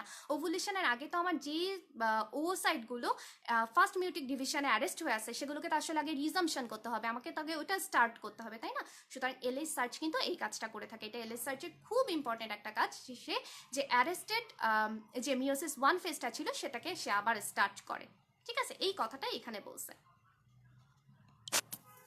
আচ্ছা, এরপরে এই যে বললাম, এরপরে আমি যেগুলো বলবো জাস্ট এগুলো একটু দাগায় নেবেন। সেটা হচ্ছে আচ্ছা, এই যে মিওসিস 1 স্টার্ট হলো, তাই না, মিওসিস 1 স্টার্ট হলো। মিওসিস 1 এই যে আপনাদের জন্য এখানে লিখছিলাম, সেটা হচ্ছে প্রাইমারি ওসাইট। প্রাইমারি ওসাইট থেকে এই যে মিওসিস 1 ছিল, সেকেন্ডারি ওসাইট হইলো, এখানে ফার্স্ট পোলার বডি হইলো। সেকেন্ডারি ওসাইটের পরে আপু দেখেন, সেকেন্ডারি ওসাইট তৈরি হওয়ার পরেই ওভুলেশন হয়। সেকেন্ডারি ওসাইট তৈরি হওয়ার পরে, আমি আবার বলতেছি, সেকেন্ডারি ওসাইট তৈরি হওয়ার পরে ওভুলেশন হয়। এই কথাগুলো না বাংলায় একটু মনে রাখবেন, কারণ এই কথাবার্তাগুলোই বিসিপিএস, এই যে দেখেন আমি আপনাকে একটা জিনিস দেখে, এই যে দেখেন the formation of secondary oocyte occurs with full maturation of Graafian follicle just prior two ovulation. কথাটা খেয়াল করেন, কথাটা বলছে কি ওভুলেশনের আগে সেকেন্ডারি ওসাইট তৈরি হয়, এটা কিন্তু একটা ট্রু। আবার কথাটা যদি এরকম হতো যে সেকেন্ডারি ওসাইট তৈরি হওয়ার পরে ওভুলেশন হয়, সেটাও কিন্তু ট্রু। সুতরাং এই কথাবার্তাগুলোকে বাংলায় মাথায় রাখবেন, তাহলে আপনার ট্রু ফলস আইডেন্টিফাই করতে সুবিধা হবে। মানে আমার সেকেন্ডারি ওসাইট আগে তৈরি হবে, তারপরে আমার ওভুলেশন হবে, ঠিক আছে, তারপরে আমার ওভুলেশন হবে। এখন দেখেন এই সেকেন্ডারি ওসাইটটা, ওই যে এলএইচ সার্চ তো কি করলো আপু, এলএইচ সার্চ কি করলো, এই যে আমার ফার্স্ট মিওটিক ডিভিশন যেটা অ্যারেস্টেড ছিল সেটাকে তো সে আবার রিজাম্পশন করে দিল। এই সেকেন্ডারি ওসাইট, এই যে দেখেন, তাহলে আমার এই মিওটিক ডিভিশনটা মানে সেকেন্ডারি মিওটিক ডিভিশন যেটা, এটা তাহলে কখন স্টার্ট হবে? এটা জাস্ট এটার পরপরই আমার সেকেন্ডারি মিওটিক ডিভিশনটা স্টার্ট হয়ে যাবে। যে আমার ওভুলেশন, এই যে দেখেন এই কথাটা এখানে লেখা আছে। দ্য সেকেন্ড, যে কথাগুলো বলছি এই কথাগুলো কিন্তু একটু দাগায় নিবেন আপু। The secondary oocyte immediately begins the second meiotic division but stops at metaphase, SBA লিখে রাখেন। মানে সেকেন্ডারি ওসাইট তৈরি হইলো, ওভুলেশন হলো, এবং সাথে সাথে এই সেকেন্ডারি ওসাইটটা কি তৈরি করে দিবে আপু, সেকেন্ডারি মিওটিক ডিভিশনটা স্টার্ট করবে, এবং এই সেকেন্ডারি মিওটিক ডিভিশনটা আবার অ্যারেস্ট হবে কোন স্টেজে এসে অ্যারেস্ট হবে আপু, মেটাফেজে। এসবিএ লিখেন। কেন অ্যারেস্ট হওয়ার দরকার, এই কথাটা কি আমাকে কেউ বলতে পারবেন যে আমার আবার কেন মেটাফেজে এসে ওকে অ্যারেস্ট হইতে হইলো, মানে সে কেন তার ডিভিশনটা কমপ্লিট করছে না, এটা কি আমাকে কেউ বলতে পারবেন? কেউ একজন আমাকে কমেন্টে লিখেন, তাহলে আমি বুঝবো যে আপনারা বুঝতেছেন। কেউ একজন আমাকে কমেন্ট লিখেন আপু, এই যে সেকেন্ডারি ওসাইট তৈরি হয়ে ওভুলেশনটা হইলো, ওভুলেশনটা হওয়ার পরে সেকেন্ডারি ওসাইট তো সাথে সাথে হচ্ছে আমার সেকেন্ড মিওটিক ডিভিশন স্টার্ট করছে, সে আবার মেটাফেজে গিয়ে কেন অ্যারেস্ট হচ্ছে? এই কথাটার আনসার আমাকে কেউ একজন দেন।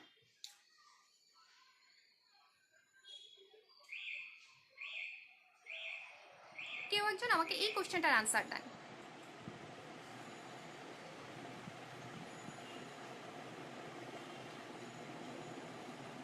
কেউ নাই? অনেকে তো লাইভ দেখছেন আপু, না বুঝে থাকলে আমি আবার বুঝাবো বা আবার বলবো।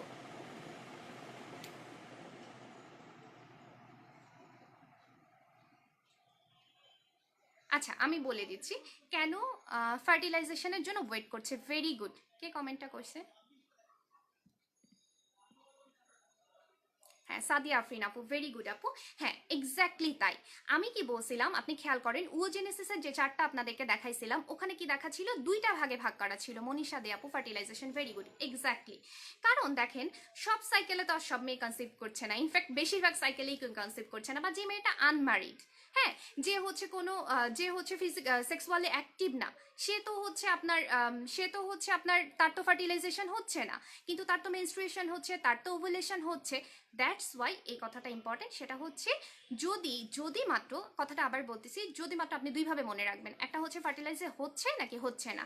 আমি আগে যেহেতু হচ্ছে না সেটা দিয়ে বোঝাই, যেহেতু এখানে যদি না হয় তাহলে এই সেকেন্ডারি ওসাইট এই অবস্থায় সে ডিজেনারেশন হয়ে যাবে, তার আর নতুন কোনো কিছু হবে না, এই সেকেন্ডারি মিউটিক দশা এখানেই অ্যারেস্ট থাকবে, কিন্তু এই মেটাফেজ দশাতেই অ্যারেস্ট থাকবে। কিন্তু ধরেন যে সাইকেলটাতে ওই মেয়েটা বা কোনো একটা রিপ্রোডাক্টিভ এজ গ্রুপের কোনো একটা উইম্যান, সে যদি সেই সাইকেলে কনসিভ করে থাকে, সেই সাইকেলে তার ওভামটা যদি কোনো একটা স্পার্ম দিয়ে ফার্টিলাইজেশন হয়, শুধুমাত্র তখনই তার সেকেন্ডারি মিওটিক ডিভিশনটা কমপ্লিট হবে, আদারওয়াইজ নট। কোনো যে সাইকেলে যে কনসিভ করবে না, কোনো আনম্যারিড হতে পারে, কোনো সেক্সুয়ালি ইনঅ্যাক্টিভ মেয়ে হতে পারে, যার মেনস্ট্রুয়েশন এবং ওভুলেশন সব কিছু হচ্ছে কিন্তু ফার্টিলাইজেশন হচ্ছে না, তার কিন্তু সেকেন্ডারি মিওটিক স্টেজটা আর কমপ্লিটই হবে না।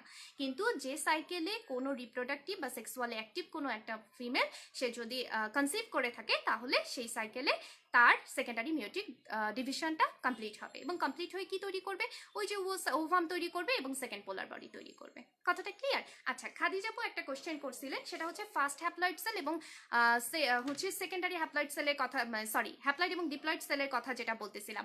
আপু কোশ্চেনটা আসলে বিসিপিএস এভাবে করে, এটা কিন্তু প্রিভিয়াস ইয়ারের কোশ্চেন বলছি, সেটা হচ্ছে ফার্স্ট মানে কোশ্চেনটা ওনারা করছিল এভাবে, সেটা হচ্ছে এই টোটাল উওজেনেসিস প্রক্রিয়ার মানে উওজেনেসিস প্রসেসের ফার্স্ট আপনার হচ্ছে হ্যাপ্লয়েড সেল কোনটা। হ্যাপ্লয়েড মানে 1 এন ক্রোমোজোম, মানে একটা এন ক্রোমোজোম, তার মানে 23, যেটা হচ্ছে সেকেন্ডারি ওসাইট। আনসারটা হবে সেকেন্ডারি ওসাইট।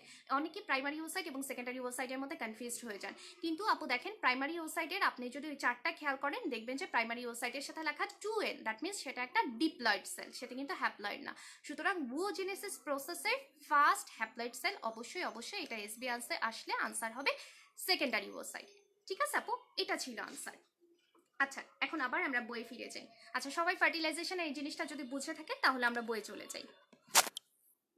এখানে দেখেন আপু, এখানে জিনিসপত্র আর তেমন কিছু নাই, আপনারা খুব ভালো মতো বুঝছেন। এখন জাস্ট আমি একটু দাগাই দিব। এই যে দেখেন, এই কথাটাই আমি আপনাদের কাছ থেকে জানতে চাচ্ছিলাম যে ই only after fertilization by a sperm in the Fallopian tube, এই কথাটাই বলছে। যে কথাটা আমি আপনাদেরকে এতক্ষণ বাংলায় বললাম এই কথাটাই ওনারা এখানে লিখে রাখছে। আপু আবার বলছি, যারা ক্লাস করছেন, যারা এক্সাম দিবেন, এই যে just period to, only after, এই জিনিসগুলো না পরীক্ষার সময় মাথা অত ঠান্ডা থাকে না যে আমি একদম বুঝে বুঝে জিনিসটা বের করব। সুতরাং কোনটা আগে হচ্ছে কোনটা পরে হচ্ছে এভাবে দিয়ে বাংলায় মনে রাখবেন, তাহলে আপনার সুবিধা হবে। আচ্ছা এখানে দেখেন, এই কথাগুলো আর নতুন করে বলছি না, কিন্তু আপনারা একটু দাগায় নেন, কারণ এই কথাবার্তাগুলি এতক্ষণ বলছি। In the absence of fertilization the secondary oocyte does not complete the second meiotic division and degenerates as such, ওইভাবেই সে ডিজেনারেশন হয়ে যাবে। এই কথাটা খুব খুব ইম্পর্টেন্ট, লাস্টের 3টা লাইন আপু দাগায় নেন। যদি দেখেন যদি ম্যাচুরেশনটা হয়, হ্যাঁ, তাহলে তো সেটা ফার্স্ট ম্যাচুরেশন যেটা হচ্ছে সেটা ফলিকলে হচ্ছে, কিন্তু যখন আমরা জানি ফার্টিলাইজেশনটা কোথায় হয় আপু, স্পার্ম এবং ওসাইটে ফার্টিলাইজেশনটা আসলে কোথায় টেক প্লেস করে, সেটা হচ্ছে ফেলোপিয়ান টিউবে। তার মানে ফার্স্ট স্টেজ অফ ম্যাচুরেশন হচ্ছে উইদিন ফলিকল, এবং ফাইনাল স্টেজ, আপনি কিন্তু একটা ফার্স্ট স্টেজে একটা গোল্লা দেন, আমি দিয়ে দিচ্ছি এখানে একটা গোল্লা দেন, ফাইনাল স্টেজে একটা গোল্লা দেন। যদি মাত্র ফার্টিলাইজেশন হয় তার মানে তখনই শুধুমাত্র ফাইনাল স্টেজ অফ ম্যাচুরেশন হয়, এবং সেটা কোথায় হয়, ফেলোপিয়ান টিউবে হয়। এটা একটা এসবিএ কোশ্চেন, ঠিক আছে। আচ্ছা এখানে একটা কথা, ওই যে আমি আপনাকে বলছিলাম যে আমার অ্যারেস্টেড মিওটিক ডিভিশনগুলো কেন হয়, কেন ওদের অ্যারেস্ট হওয়ার দরকার, বা কোন ফ্যাক্টরগুলো এখানে কাজ করে, এটা একটা দাগ দিয়ে আপনারা এমসিকিউ লিখে ফেলেন। সেটা হচ্ছে কোন কোন ফ্যাক্টরগুলো অ্যাকচুয়ালি কাজ করে, মানে এই মিওটিক ডিভিশনগুলো অ্যারেস্ট রাখে কারা, এই ফ্যাক্টরগুলো। এটা একটা এমসিকিউ, এটা এত বোঝানোর মতো তেমন কিছু নাই। প্রিমোডিয়াল ফলিকল আসলে আমি আপনাদেরকে ওখানে স্ট্রাকচার দেখায় আসছি, এখানে আসলে তেমন কিছু বলার নাই। আপনি জাস্ট এই মেজারমেন্ট এগুলো লাগে না, আপনি জাস্ট এই জিনিসটা দাগায় নেন। সেটা হচ্ছে প্রিমোডিয়াল ফলিকলটা একটা single layer of flatten granulosa cell দিয়ে সারাউন্ড করা থাকে, এই কথাটা একটু দাগায় নেন, এটা একটা ইম্পর্টেন্ট কথা। এবং এখানের জন্য ইম্পর্টেন্ট হচ্ছে এই যে আমার প্রিমোডিয়াল ফলিকলের গ্রোথ, ঠিক আছে, এটা গোনাডোট্রপিনের ওপর ডিপেন্ড করে না, নট ডিপেন্ডেন্ট অন গোনাডোট্রপিন। এটা true false, important true false, ঠিক আছে। এখানে আপনি ট্রু ফলস লিখে রাখেন যে আমার গোনাডোট্রপিনের ওপর ডিপেন্ড করে না। আচ্ছা মরফোলজি অফ ওসাইট, একদম 3টা স্টার দিয়ে ফেলেন আপু, খুব খুব খুব ইম্পর্টেন্ট। এই জায়গার মেজারমেন্টগুলো লাগে, এই জায়গাটা লাগে, খুব খুব খুব ইম্পর্টেন্ট একটা জায়গা। আমি যে যে কথাগুলো বলতেছি সেগুলো শুধু দেখান। এই যে ম্যাচিউর ওভামের, এটা কিন্তু প্রিভিয়াস ইয়ারে কোশ্চেন, এই যে ম্যাচিউর ওভামের যে স্ট্রাকচারটা কত মাইক্রন হয়ে থাকে, এই জিনিসপত্রগুলো কিন্তু আসে। এখানকার জিনিসপত্র লাগবে না, কিন্তু এটা লাগবে 130, 20 থেকে 25, 10 মাইক্রন, এইগুলো একটু দাগায় ফেলেন, এগুলো এমসিকিউতে আসে আপু। এখানে আপনাকে কয়েকটা টার্ম জানতে হবে, এটা আমরা ছবি দেখে শিখবো। একটা হচ্ছে করোনা রেডিয়াটা কি, একটা জোনা পেলুসিডা কি, একটা হচ্ছে ভিটেলাইন মেমব্রেন কি, আর পেরিভিটেলাইন স্পেস কি, এই 4টা টার্ম আমরা একটু শিখবো। দেখেন আপু এটা একদম সহজ একটা জিনিস, আপনি বই দেখেই শিখে ফেলতে পারবেন। এটা আমার, দেখেন এটা আমার ছবিটা, তাই না, আমার ওসাইটের মরফোলজিক্যাল একটা পিকচার।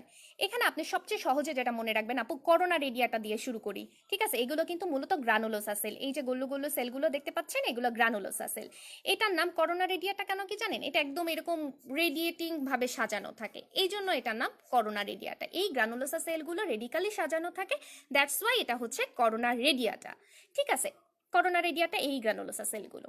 আচ্ছা গেল, তারপরে হচ্ছে জোনা পেলুসিডা, এই যে দেখেন ইয়েলো কালার দিয়ে যে মোটা একটা লেয়ার আছে, এটা হচ্ছে জোনা পেলুসিডা, এই যে জোনা পেলুসিডা, ঠিক আছে। আপনি যেটা মনে রাখবেন, আমি একটু বইটা দেখাই, জোনা পেলুসিডার কথা মাথায় আসলে আপনি মনে রাখবেন একটা গ্লাইকোপ্রোটিন লেয়ার, সরি, আচ্ছা আমার বইটা এখানে ফোল্ড হচ্ছে না, আপনার একটু কষ্ট করে দেখে নেন, এই যে গ্লাইকোপ্রোটিন লেয়ার, ঠিক আছে।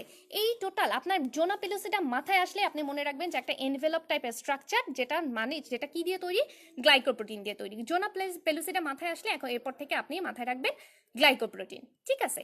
এরপরে দেখেন আপু, এই যে ভিতরে জিনিসপত্র, এই যে ভিতরে আরেকটা মেমব্রেন দেখতে পাচ্ছেন না, আমি বলি নর্মালি একটা সেলের, যদি একটা নর্মাল সেলের কথা বলি, চারপাশে কি থাকে, সেল মেমব্রেন থাকে, আর ভিতরে কি থাকে আপু, ভিতরেরটাকে আমরা কি বলি আপু, সাইটোপ্লাজম বলি, তাই না। নর্মাল একটা সেলের ক্ষেত্রে আমরা সাইটোপ্লাজম বলি।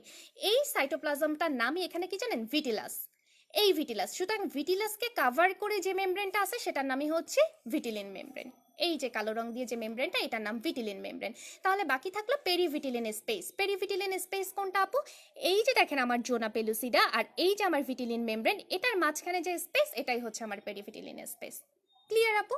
এই জাস্ট চারটা কথা, একদম ছবি দেখে শিখবেন, মুখস্থ করবেন না আপু। করোনা রেডিয়াটা, জোনা পেলুসিডা মানেই গ্লাইকোপ্রোটিন মেমব্রেন মনে রাখবেন, ভিতরে ভিটিলাসকে সারাউন্ড করে যেটা, সেটা ভিটিলিন মেমব্রেন। এই জোনা পেলুসিডা এবং ভিটিলিন মেমব্রেনের মাঝখানের স্পেস পেরিভিটিলিন স্পেস। ক্লিয়ার? এতটুকু ক্লিয়ার হলে ঠিক আছে। আচ্ছা, এরপরে আমি চলে আসি আমাদের আজকের পড়া, সেটা হচ্ছে মেনস্ট্রুয়াল সাইকেল। ওকে, গেল। দেখেন আপু, আমি আসলে অনেক ডিটেলস বলতেছি যেন আজকের ক্লাসের পর অন্তত যে 40 বা 45 জন ক্লাসটা লাইভ করতেছে, আজকের ক্লাসের পর যারা এক্সাম দিবেন তাদের যেন এই চ্যাপ্টারটা পড়তে সর্বোচ্চ 1 থেকে 2 ঘন্টা লাগে। এমনিতে কেউ যদি একা একাই চ্যাপ্টার পড়তে চান 5-6 ঘন্টাতেও আপু এই চ্যাপ্টারটা শেষ করা যায় না। ঠিক আছে, এই জন্য আমি একটু ডিটেলস বলতেছি। যারা এখন লাইভ আছেন, ট্রাই করবেন আপু পুরো ক্লাসটা লাইভে শেষ করে ফেলা, তাহলে আপনাদের পড়াটা আমার সাথে সাথে হয়ে যাবে।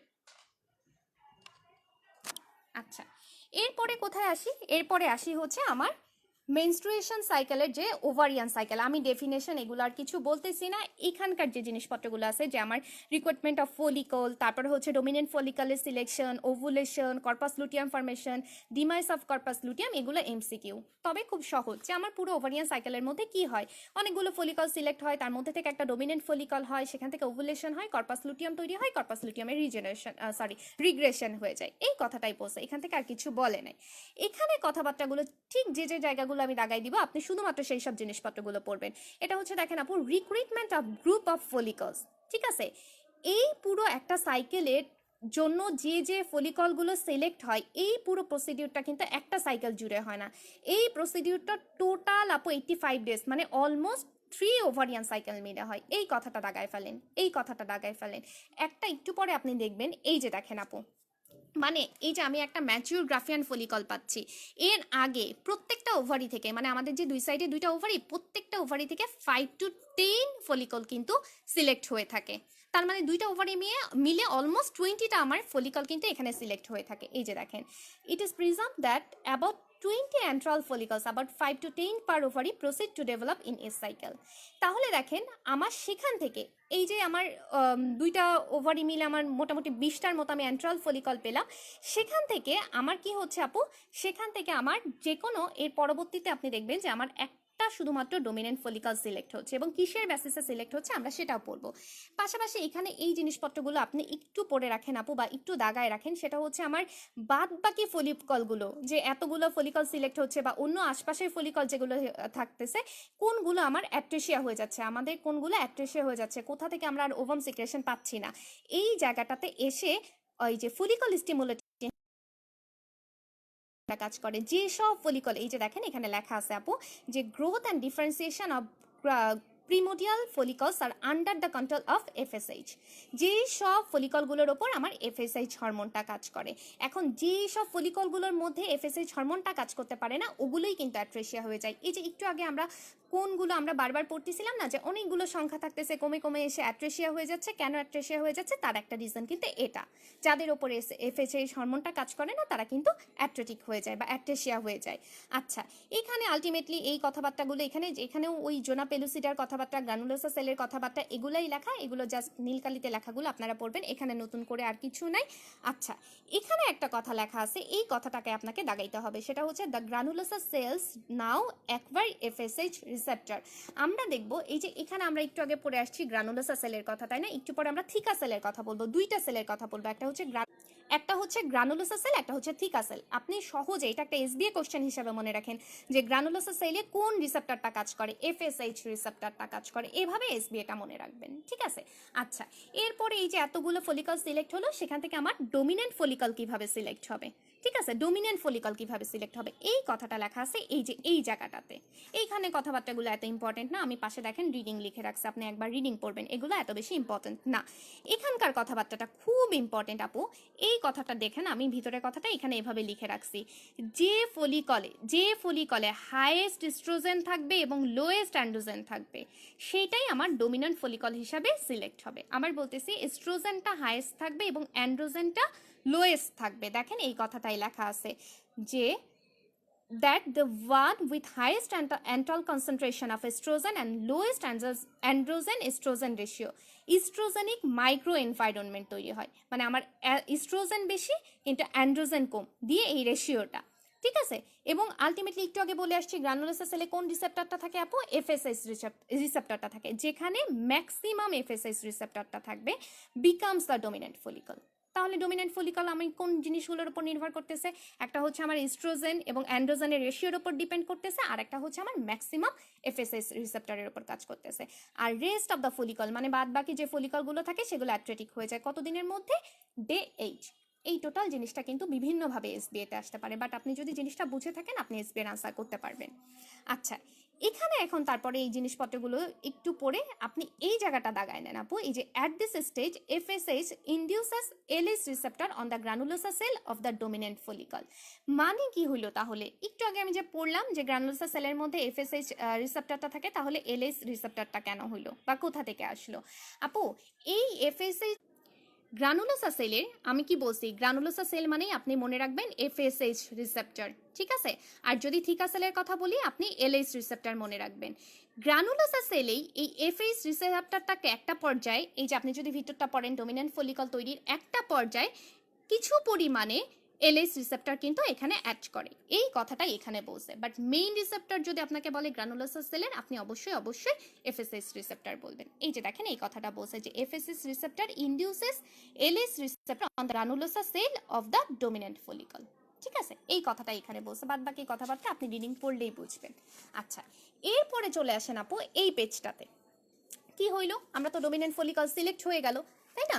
ডোমিনেন্ট ফলিকল সিলেক্ট হওয়ার পরে এখানে দেখেন আপু, এখানে একটা কথা লেখা আছে, এই জায়গাটা আপনি একটু পড়বেন, ভিতরটা পড়বেন, কিন্তু কোন জায়গাটা আপনার কাজে লাগবে একটু বলি। এই যে ফ্লুইড, হ্যাঁ, ফলিকুলার ফ্লুইড যেটা থাকে, ফলিকল আমরা বলি না যে ফলিকলটা রাপচার হয়ে যাওয়ার পর কিছু ফ্লুইড থাকে, এই ফ্লুইডটা অনেক সময় পাওয়া যায়, তাই না? আমাদের ওভুলেশনের পরেও পাওয়া যায়। এই ফলিকুলার ফ্লুইডের মধ্যে আসলে কি কি থাকে এটা এমসিকিউ হিসাবে পড়বেন, খুব খুব খুব ইম্পর্টেন্ট আপু, খুব খুব ইম্পর্টেন্ট, এটা এমসিকিউ হিসাবে পড়বেন ফলিকুলার ফ্লুইডটা, ঠিক আছে। আর টোটাল গ্রাফিয়ান ফলিকুলারের স্ট্রাকচারটা একটু বলি, এই যে এইটা, ঠিক আছে, যে আমার থিকা এক্সটার্না আউটসাইড টু ইনওয়ার্ড, এই কথাটা কিন্তু খুব খুব ইম্পর্টেন্ট আপু, আউটসাইড টু ইনওয়ার্ড, এই জায়গাটা এমসিকিউ হিসাবে পড়বেন।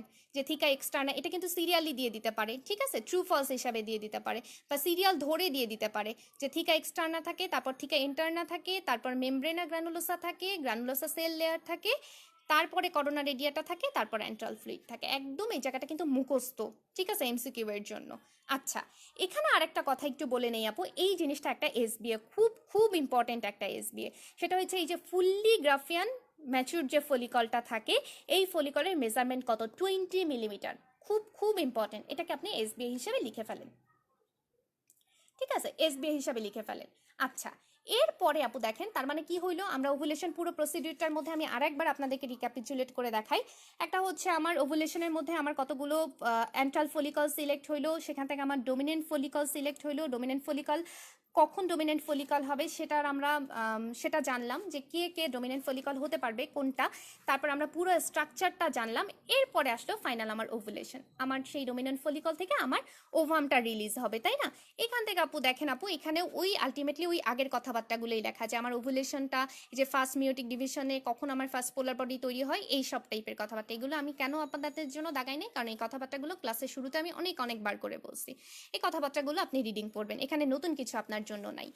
তবে এখানে দেখেন আপু, আমি 3টা জিনিস আপনাদের জন্য মার্ক করছি, সেটা হচ্ছে কজেস, যে ওভুলেশনটার কজ কি, কে কে ওভুলেশনটা আপনার করাচ্ছে, 3টা জিনিস আপনি একদম বোল্ড করে মার্ক করেন, সেটা হচ্ছে একটা এন্ডোক্রাইন কজ, একটা হচ্ছে আপনার স্ট্রেচিং ফ্যাক্টর, একটা হচ্ছে কন্ট্রাকশন অফ মাইক্রো মাসলস, 3টা কজ, এই 3টা কজ আপনি মার্ক করেন, মানে ব্রড হেডলাইন আপনি 3টা কজ মনে রাখবেন, একটা হচ্ছে এন্ডোক্রাইন, একটা হচ্ছে আপনার স্ট্রেচিং ফ্যাক্টর, একটা হচ্ছে কন্ট্রাকশন অফ মাইক্রোমলিকুল, এই 3টা মিলাই আমার ওভুলেশনটা করাচ্ছে, এই যে আমার ম্যাচিউর ফলিকল সেখান থেকে আমার ওভামটাকে রাপচার করে রিলিজ করতেছে, এই 3টা ফ্যাক্টর। আচ্ছা, এখন এটার মধ্যে আমাকে আবার একটু এন্ডোক্রাইন ফ্যাক্টরটা একটু ভালো মতো জানতে হবে, তাই না, একটু ভালো মতো জানতে হবে। এই যে এই জায়গাটা আমি একটু বলি, এলএস সার্চ এবং এফএসএইচ রাইজ, দুইটা কথা কিন্তু আমরা এফএসএইচ এলএস সার্চের কথা খুব বেশি পড়ি, এফএসএইচ রাইজটা কখন পড়বো, বা এটা তাহলে কি, এটা একটু দেখাই আপু। আমরা নর্মালি একদম সহজ বাংলায় আমি যদি বলি, ধরেন এটা অগস্ট মাস, তাই না, আমি একদম অগস্টের, এটা হচ্ছে 14 তারিখ, আমরা নর্মালি একটা সাইকেল ধরে নিলাম 1 to 28 ডেজ সার্কেল। আচ্ছা, এই দিনটাতে, এই 14 নম্বর দিনটাতে আমার কি হবে আপু? ওভুলেশন হবে, তাই না? এই 14 নম্বর দিনটাতে আমার ওভুলেশন হবে। এখন আমরা ওভুলেশন মানে আমাদের মাথায় একদম ছোটবেলা থেকেই গেঁথে আসে এলএইচ সার্চের কথা, তাই না? এলএইচ সার্চের কথা গেঁথে আসে। এখন এই জায়গাটাতে আপনি মনে রাখেন, ঠিক আপু এই এলএইচ সার্চ হওয়ার আগে, এলএইচ সার্চ হওয়ার আগে এখানে আমার এস্ট্রোজেন বাড়ে। ঠিক এলএইচ সার্চ হওয়ার আগে এখানে আমার এস্ট্রোজেন বাড়ে। কে বাড়ে? এস্ট্রোজেন বাড়ে। একটা প্রি ওভুলেটরি একটা এস্ট্রোজেনের একটা পিক হয়। তারপরে এই পিকটাই কিন্তু আবার এরপরে আমার এলএইচ সার্চটা হয়।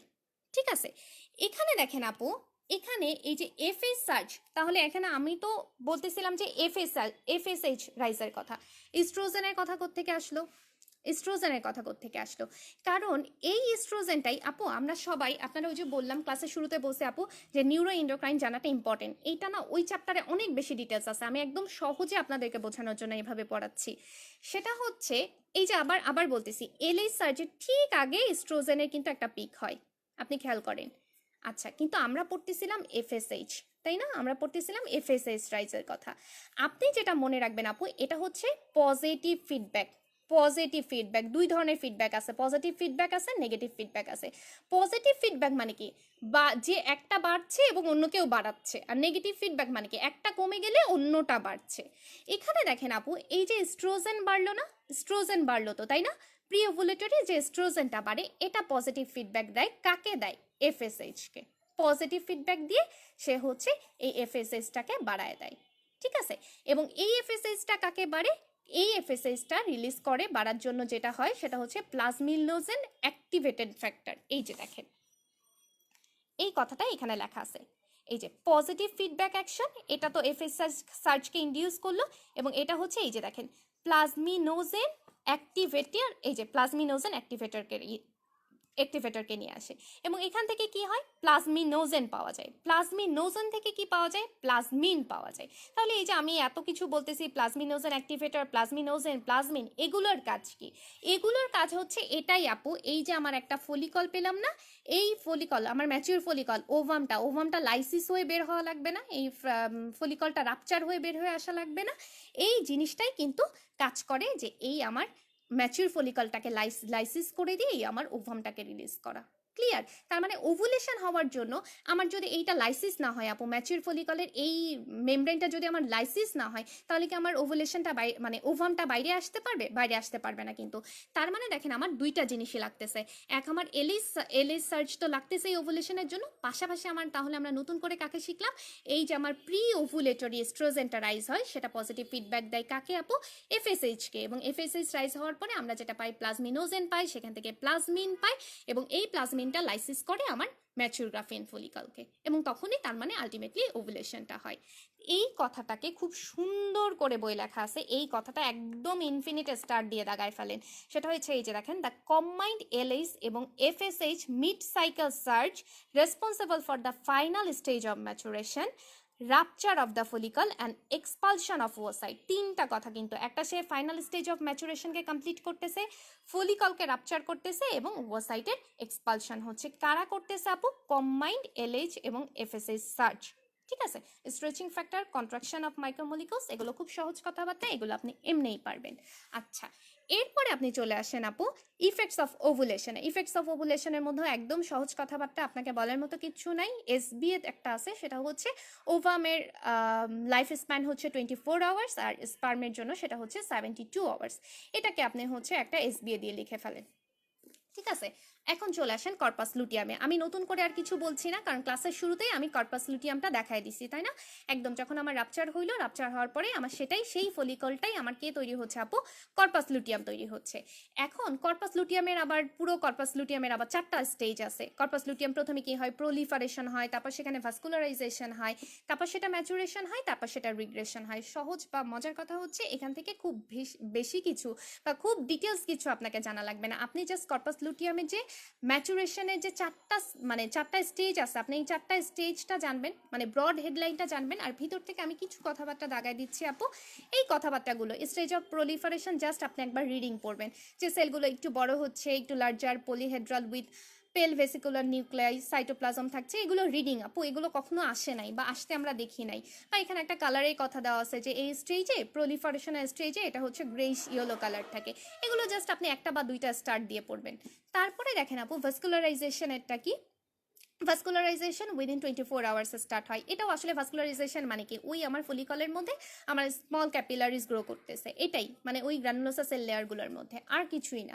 এই জায়গাটাই আপনি ভাস্কুলারাইজেশন, এটা উইদিন 24 আওয়ার্স স্টার্ট হয়, এতটুকু জানবেন। এখান থেকে ডিটেলস লাগবে না, রিডিং পড়বেন।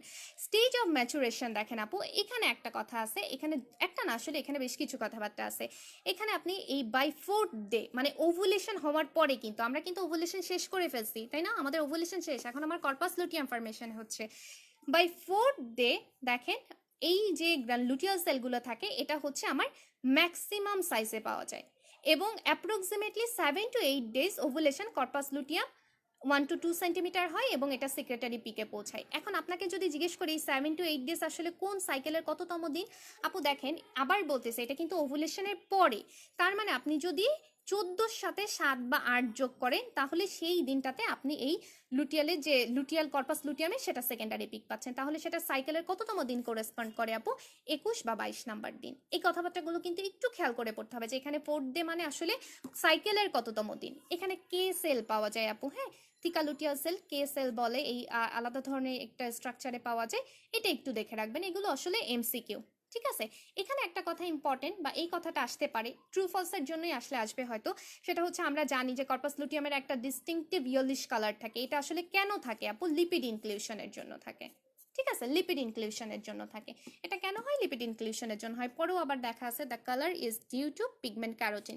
এই কথাবার্তাগুলো একটু দাগায় নেন আপু, কোশ্চেন দিয়ে দাগায় নেন, আসলে এত সহজ কোশ্চেন এসবিএ তো হয়তো দিবে না, কিন্তু ট্রু ফলস আপনি পেতে পারেন। এখন দেখেন রিগ্রেশন, আপু দেখেন এই মাত্র আপনি পড়লেন ম্যাচুরেশন সাইকেলের কততম দিন করেসপন্ড করছিল, এই যে 7 বা 8 নম্বর দিন, 21 বা 22তম দিন, তাহলে দেখেন সাইকেলের 22 বা 23 নম্বর দিনের রিগ্রেশন আমার তাহলে স্টার্ট হয়ে যাবে তাই না। আচ্ছা, এখানে এই কথাটা সবচেয়ে ইম্পর্টেন্ট, এই কথাটা দাগায় নেন, regression of corpus luteum is due to withdrawal of tonic LH support. আপনি দেখেন আপু ওভুলেশনটা হওয়ার পরে, ওভুলেশন না হইলে কি আমার কর্পাস লুটিয়াম ফর্মেশন হইতো, এখানে দেখেন আপু আমার ওভুলেশনটা হওয়ার পরে যে কর্পাস লুটিয়াম তৈরি হচ্ছে, সেই কর্পাস লুটিয়ামটা রিগ্রেশন কেন হচ্ছে, যখন আমার এলএস সাপোর্টটা থাকছে না। ঠিক আছে, এই কথাটা ইম্পর্টেন্ট, এছাড়া এখানে আর তেমন কোনো ইম্পর্টেন্ট কথাবার্তা নাই। আচ্ছা, এখানে আসেন hormones in relation to formation and maintenance of corpus luteum. এই কথাবার্তাগুলো আমি আগেই বলে ফেলছি যে আসলে কর্পাস লুটিয়ামের জন্য আমার কি কি লাগে বা কর্পাস লুটিয়াম ফরমেশনের জন্য আমার কি কি লাগে। তারপরেও আপনাদের বই থেকে দাগানোর সুবিধার্থে আপনি এই জায়গাটা একটু দাগাই নেন আপু, এই জায়গাটা দাগাই নেন। দেখেন এই কথাটা আমি বারবার বলছি, adequate folliculogenesis in the preovulatory phase. মনে আছে প্রি ওভুলেটরি ফেজে কি ছিল, এস্ট্রোজেন বেশি ছিল। এই জিনিসটা কিন্তু খুব একটা ইম্পর্টেন্ট একটা ব্যাপার। এই যে প্রি ওভুলেটরি, সরি কোথায় গেল, এই যে preovulatory phase of increase secretion of estradiol, তারপর হচ্ছে 70 hydroxyprogesterone is prerequisite for adequate corpus luteum formation. এখান থেকে জাস্ট ছোট্ট করে এই কথাটা দাগাবেন, কর্পাস লুটিয়ামের লাইফ স্প্যান হচ্ছে 12 থেকে 14 দিন, এই কথাটা এসবিএ দিয়ে দাগাবেন আপু। এই কথাবার্তাটা খুব খুব খুব ইম্পর্টেন্ট, খুব ইম্পর্টেন্ট।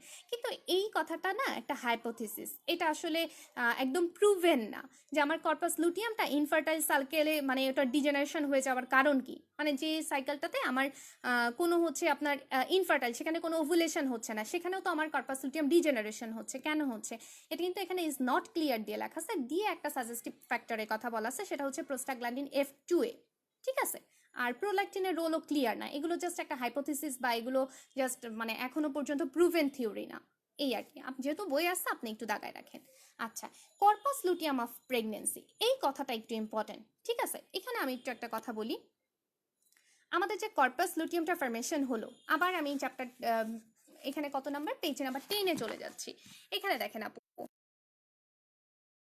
হয়েছিল কর্পাস লুটিয়াম, এখানে যে কর্পাস লুটিয়ামটা ফরমেশন হয়েছিল একটা নন ফার্টাইল সাইকেলে, এটা কিন্তু কর্পাস আলবিকান হিসেবে রিগ্রেশন হয়ে যাচ্ছে, আমরা মাত্র পড়লাম।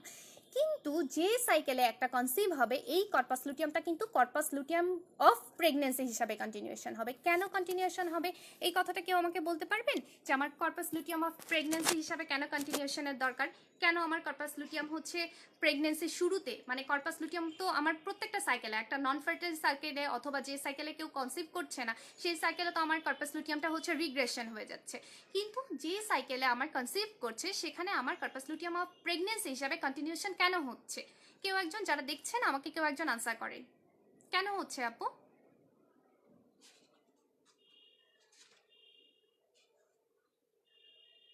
প্লাসেন্টার কাজ করে, হ্যাঁ আফি, ভেরি গুড, প্লাসেন্টার কাজ করে, এক্স্যাক্টলি তাই। কারণ আপনার যদি প্লাসেন্টা সম্পর্কে আইডিয়া থেকে থাকে আপনি দেখবেন যে প্লাসেন্টার টোটাল ফরমেশনের জন্য, টোটাল প্লাসেন্টা ফরমেশনের জন্য এবং বেবিটাকে মানে ফেটাসটাকে সাপোর্ট দেওয়ার জন্য কিন্তু 8 মানে জেস্টেশনাল 8 to 12 উইকস মানে প্রেগনেন্সির প্রথম বা 2-3 মাসে কিন্তু প্লাসেন্টাটাকে বেবিটাকে সাপোর্ট দিতে পারে না, কারণ ওই সময়টাতে কিন্তু প্লাসেন্টা ফরমেশন হয়। হ্যাঁ, প্লাসেন্টা ফরমেশন হওয়া পর্যন্ত। এখন এখানে একটু কনফিউশন আপনার পড়ার সময় লাগতে পারে যে আসলে প্লাসেন্টাটা কবে ফরমেশন হয়, কতদিন পর্যন্ত কর্পাস লুটিয়ামটা সাপোর্টটা আমার দরকার হয়। সেটা হচ্ছে এখানে না দত্তের মধ্যে এক এক জায়গায় এক একটা ইনফরমেশন দেওয়া আছে। আপনি ইন জেনারেলি যেটাকে মনে রাখবেন সেটা হচ্ছে পলি বিটা ইসিজি না আপু, বিটা ইসিজি না, প্লাসেন্টার সাপোর্টটাকে দেয় সে।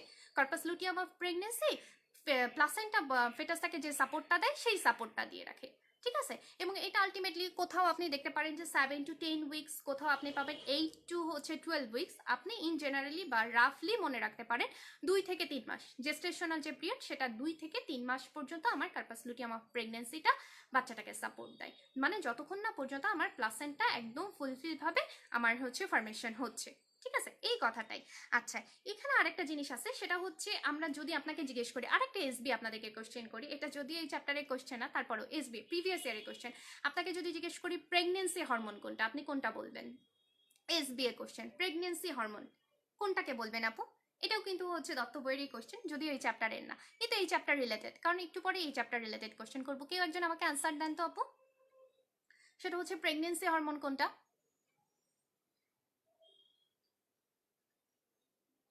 প্রোজেস্টেরন। ফারজান আপু, ভেরি গুড আপু, হ্যাঁ ভেরি গুড, প্রোজেস্টেরন। এটা কিন্তু একদম দত্তের সম্ভবত 34 number offset for 34 number chapter একদম স্পষ্ট লেখা আছে না আফি? প্রোজেস্টেরন আনসারটা হবে প্রোজেস্টেরন। এইচবি এর আনসার, সরি এসবি এর আনসার অবশ্যই অবশ্যই প্রোজেস্টেরন হবে। বিটা ইসিজি না, প্রোজেস্টেরন। কারণ আমি আপনাকে বলি সেটা হচ্ছে এই যে কর্পাস লুটিয়াম, এতক্ষণ ধরে বারবার বলতেছি যে কর্পাস লুটিয়াম সাপোর্ট দেয়, কর্পাস লুটিয়াম থেকে আসলে কি সিক্রেশন হয়? প্রোজেস্টেরন সিক্রেশন হয়। ইনফ্যাক্ট একটা নন ফার্টাইল সাইকেল, যে সাইকেলে কেউ কনসিভ করতেছে না, সেখানেও কি কিন্তু কর্পাস লুটিয়াম থেকে আলটিমেটলি কি সিক্রেশন হয় আপু? ওই যে আমার প্রেগনেন্সি বা আমার প্রেগনেন্সির জন্য তো কর্পাস লুটিয়াম অফ প্রেগনেন্সি, আর আমি যদি নর্মাল মেনস্ট্রুয়েশন সাইকেলের জন্য ধরি সেক্ষেত্রেও কিন্তু আমার সিক্রেটরি ফেজ, যেটা আমরা সবসময় সিক্রেটরি ফেজ মানে আমার মাথায় রাখবো প্রোজেস্টেরন। সুতরাং আমার যে কর্পাস লুটিয়াম ফরমেশন হওয়ার পরে কর্পাস লুটিয়াম থেকে আলটিমেটলি যেটা সাপোর্ট আসে সেটা হচ্ছে প্রোজেস্টেরনের সাপোর্ট। আচ্ছা, অনেকে অনেক আনসার দিচ্ছেন, স্ট্রাডিওল, বিটা ইসিজি, না আমি লাস্ট বারের মতো বলে দিচ্ছি সেটা হচ্ছে প্রেগনেন্সি হরমোন। অবশ্যই এটা যদি এসবি আনসার থাকে আপনি আনসার দিবেন প্রোজেস্টেরন। এটা আপনার অবস্তত্বের 34 নাম্বার চ্যাপ্টারের একদম ডিরেক্ট একটা লাইন, ঠিক আছে আপু? আচ্ছা, আমরা আমাদের পড়াতে আবার চলে আসি। আমরা ছিলাম কর্পাস লুটিয়াম অফ প্রেগনেন্সি। আচ্ছা, কর্পাস লুটিয়াম অফ প্রেগনেন্সি সম্পর্কে আসলে এতটুকুই বলার ছিল, তারপরও বই থেকে টুকটাক একটু জিনিসপত্র দাগিয়ে দেব। এই যে এই জায়গাগুলো আপু, এই জায়গাগুলো, ঠিক আছে, এই জায়গাগুলো একটু পড়বেন, নিজেরা পড়বেন যে এই টুইকতে মানে জেস্টেশনাল এই টুইকতে এটা কতটুকু হয়। এটা মানে মেইন ইম্পর্টেন্ট আমি যেটা বলবো সেটা হচ্ছে কালারটা, যে ফার্স্টে ব্রাইট অরেঞ্জ থাকে, এরপর ইয়েলো হয়, ফাইনালি পেল হয়ে যায়। আর এই যে দেখেন আপু, এই যে কর্পাস লুটিয়াম অফ প্রেগনেন্সি, হ্যাঁ, এখানে বিটা একটা আপু উত্তর দিছিলেন প্রেগনেন্সি হরমোন, কি এটাকে উত্তর দিছিলেন আপু? এইচসিজি, না আপু, বিটা এইচসিজি না, ঠিক আছে। এই যে দেখেন, এরপরে আসেন আপু আপনি হরমোন সিক্রেশনের মধ্যে। এই যে predominantly progesterone is secreted by the corpus luteum to support the endometrium of the luteal phase. কারণ এই এন্ডোমেট্রিয়ামটাই তো আলটিমেটলি কি করবে আপু বলেন তো? এই এন্ডোমেট্রিয়ামটাই তো বাচ্চার জন্য, ফেটাসের জন্য ডেসিডিওয়া হিসাবে, ডেসিডিওয়া বেজালিস হিসাবে কাজ করে, তাই না? এন্ডোমেট্রিয়ামটা, তাই না? এন্ডোমেট্রিয়ামটাতেই বেবিটা হচ্ছে আপনার ইমপ্লান্টেশন হয়। এই জিনিসপত্রগুলো। আচ্ছা, পাশাপাশি টুকটাক নিজেরা কি জিনিসপত্র শিখবেন, সেটা হচ্ছে কোন কোন হরমোন সিক্রেশন হয়, এস্ট্রোজেন, ইনহিবিন, রিল্যাক্সিন, আরও কিছু হরমোন সিক্রেশন হয়, এগুলো রিডিং আপু। এখানে আপনাদের জন্য নতুন বা খুব ইম্পর্টেন্ট কিছু নাই। সেম কথা প্রযোজ্য হচ্ছে এই নীলকালির লেখাগুলো পড়বেন। একটু আগে যেটা বললাম যে লুটিও প্লাসেন্টাল শিফট, লুটিও প্লাসেন্টাল শিফট আসলে কি আপু? ওই যে দেখেন এখানে লেখা আছে 7 to 10 উইকস, মানে আমার কর্পাস লুটিয়াম অফ প্রেগনেন্সি থেকে প্লাসেন্টাটা ফেটাসের দায়িত্বটা নিচ্ছে। এইটা আসলে কত সময়ের মধ্যে হয়? জেস্টেশনাল এই ট্রানজিশন পিরিয়ডটা হচ্ছে 7 to 10 উইকস। ঠিক আছে, আচ্ছা এই কথাটা মাথায় রাখবেন। আর আপনি যদি অবসে যান, অবসে প্লাসেন্টা চ্যাপ্টারে এভাবে লেখা আছে যে সেটা হচ্ছে 6 উইকসে প্লাসেন্টা ফর্মেশনটা স্টার্ট হয় এবং 12 উইকসে গিয়ে শেষ হয়। সুতরাং ওই যে সময়টা আপনি মনে রাখবেন 2 থেকে 3 মাস, একটা রাফলি মনে রাখতে পারেন। আর যদি আপনাকে ডিরেক্ট এরকম কোশ্চেন করে যে লুটিও প্লাসেন্টাল শিফটের যে ট্রানজিশন পিরিয়ড এটা কখন, এসবিএতে যদি আসে, যদি এভাবে আসে, তাহলে আনসারটা কিন্তু 7 to 10 উইকস দিবেন। ঠিক আছে, কোশ্চেন বুঝে, মানে আপনি লাইন দেখে বোঝার চেষ্টা করবেন কোশ্চেনটা আসলে কোথা থেকে আসছে। এই ছিল মোটামুটি এখান থেকে। আচ্ছা, এখানে একটা সমস্যা আছে মানে কি, এরপরে আপনাদের যে 72 এবং 73 নাম্বার পেজ, আনফরচুনেটলি আমার নতুন এডিশনে এই দুইটা পেজ নাই। হ্যাঁ, এই দুইটা পেজ নাই, কিন্তু মানে ভালো খবর যেটা, সেটা হচ্ছে এই দুই পেজে আসলে পড়ার তেমন কিছু নাই, পড়ার বা বলার তেমন কিছু নাই, যেটা আমি মুখেই বলে দিতে পারবো। আরেকটা জিনিস, হ্যাঁ আমি আমার নিজের বইটা দেখাতে পারি, আমার নিজের বইটা দেখায় পড়াবো। আমি একটু দাগাই দিয়ে পড়াতে চাচ্ছি এই জায়গাটুকু। হ্যাঁ, আমি মুখে বলছি, আপনারা শুনে দাগাই নেবেন, তারপরে যদি মনে হয় যে এই জায়গাটা বুঝতে অসুবিধা হচ্ছে আমাকে বলবেন। আচ্ছা, আমরা কোন পর্যন্ত পড়লাম আপু? Hormone secretion. আপনারা এরপর ইমপ্লান্টেশন উইন্ডো একটা কথা লেখা আছে দেখবেন, ইমপ্লান্টেশন উইন্ডো। এটা আসলে এটার পাশে আপনি রিডিং লিখে রাখেন, এটা আসলে খুব বেশি ইম্পর্টেন্ট কোনো কিছু না। ওই যে এন্ডোমেট্রিয়াম মানে ইমপ্লান্টেশন হওয়ার জন্য এন্ডোমেট্রিয়ামের যে রিসেপটিভিটি ফর্মেশন হবে, মানে এন্ডোমেট্রিয়ামটা বাচ্চাটাকে, ব্লাস্টোসিস বা ফেটাসটাকে যে অ্যাকসেপ্ট করবে, এই টাইমটার যে পিরিয়ডটা, এটাকেই তারা হচ্ছে ইমপ্লান্টেশন উইন্ডো বলছে। এছাড়া এখানে আর নতুন করে কোনো কিছু নাই। আপনি চলে আসেন ফলিকুলার অ্যাট্রেসিয়া এই টপিকটাতে। ঠিক আছে, ফলিকুলার অ্যাট্রেসিয়া এই টপিকটাতে চলে আসেন। এখানেও আলটিমেটলি আসলে খুব নতুন করে অনেক কিছু বলার নাই।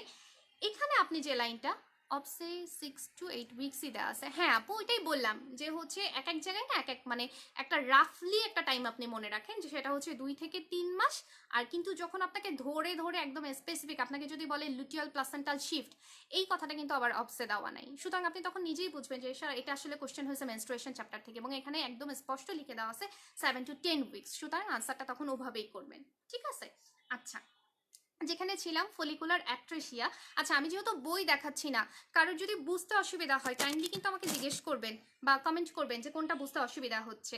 ফলিকুলার অ্যাট্রেসিয়ার মধ্যেও আসলে একদম তেমন কিছু নাই, এই জায়গাটা আপনারা রিডিং পড়বেন, তেমন কোনো কিছু নাই। আলটিমেটলি এই যে রিগ্রেশন হয় মানে বা ডিজেনারেশন হয়, কি ধরনের ডিজেনারেশন হয়, হায়ালিন এবং ফ্যাটি ডিজেনারেশন হয়, এই কথাটাই শুধুমাত্র ইম্পর্টেন্ট। এছাড়া এখানে তেমন কিছু নাই, রিডিং এগুলো নতুন করে কোনো কিছু বলার নাই। আচ্ছা, এখানে একটা জিনিস আছে, সেটা হচ্ছে causes of germ cell loss এবং ফলিকুলার অ্যাট্রেসিয়া। এই হেডলাইন মানে পরপর 3টা হেডলাইনের কথা বললাম, এই হেডলাইনগুলো এগুলো জাস্ট রিডিং আপু। আমি যদি বলি এই যে causes of germ cell loss and follicular atresia, মানে আমার জার্ম সেলটা কেন লস হয়ে যাচ্ছে, ওই যে আমার 7 মিলিয়ন ছিল সেখান থেকে আমার 2 মিলিয়ন কেন হলো, সেখান থেকে আমার 4 লাখ কেন হলো, সেখান থেকে আমি মাত্র 400টা আমি রিপ্রোডাক্টিভ সাইকেলে কেন পাচ্ছি, আরও বেশি কেন পাচ্ছি না, এই কথাবার্তাগুলো এখানে বলা। যে আমার একদম শুরু থেকে যদি আমার গ্রানুলোসা সেলের এনভলভমেন্ট মানে আমার যদি পুরো স্ট্রাকচারটাই ভালোভাবে ফরমেশন না হয়, তাহলেই দেখা যাচ্ছে যে আমার একটা ঝামেলা শুরু হয়ে যাবে। আমার যদি মায়োটিক ডিভিশনগুলোতে, ফার্স্ট মায়োটিক ডিভিশন, সেকেন্ড মায়োটিক ডিভিশনগুলোতে কোনো ধরনের কোনো ঝামেলা হয়, তাহলেও সেখানে একটা ঝামেলা হবে।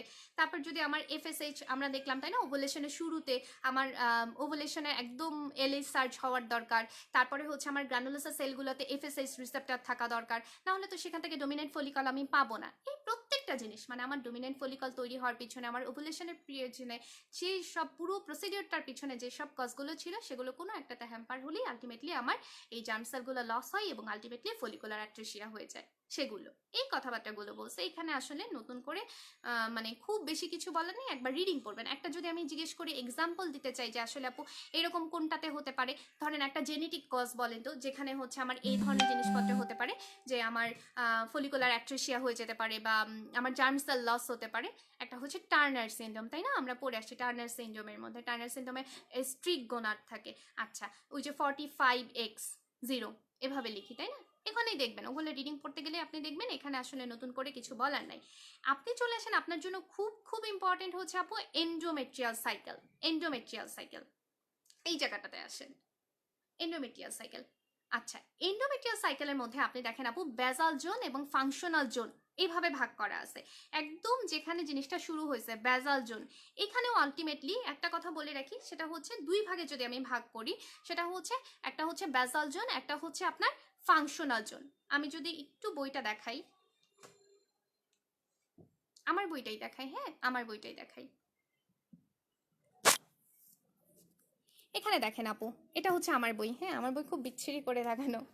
আচ্ছা, এখানে যদি দেখাই, আচ্ছা আমি যেহেতু পুরাতন এডিশনের বইটা দেখাচ্ছি, কারোর যদি বুঝতে অসুবিধা হয় আপু আপনারা কিন্তু একটু কমেন্ট করবেন, ঠিক আছে? আমি এই জায়গাটুকু যেহেতু আমার বইয়ের পৃষ্ঠা নেই, আমি এই জায়গাটুকু পুরাতন এডিশনের বইটা দেখাচ্ছি। আলটিমেটলি এই জায়গাতে এই পুরো এন্ডোমেট্রিয়াল সাইকেলের মধ্যে আপনাকে দুইটা জোনে আগে ভাগ করে তারা বুঝাইছে, সেটা হচ্ছে বেসাল জোন এবং ফাংশনাল জোন, ঠিক আছে? এখানে দেখেন আমি যদি নর্মালি বলি, এটা আমার আমি যদি এই শুধু এন্ডোমেট্রিয়ালের এই হচ্ছে আমি জায়গাটার কথা বলতেছি, বেসাল জোন কোনটা জানেন আপু? এটা বেসাল জোন কার সাথে লেগে আছে?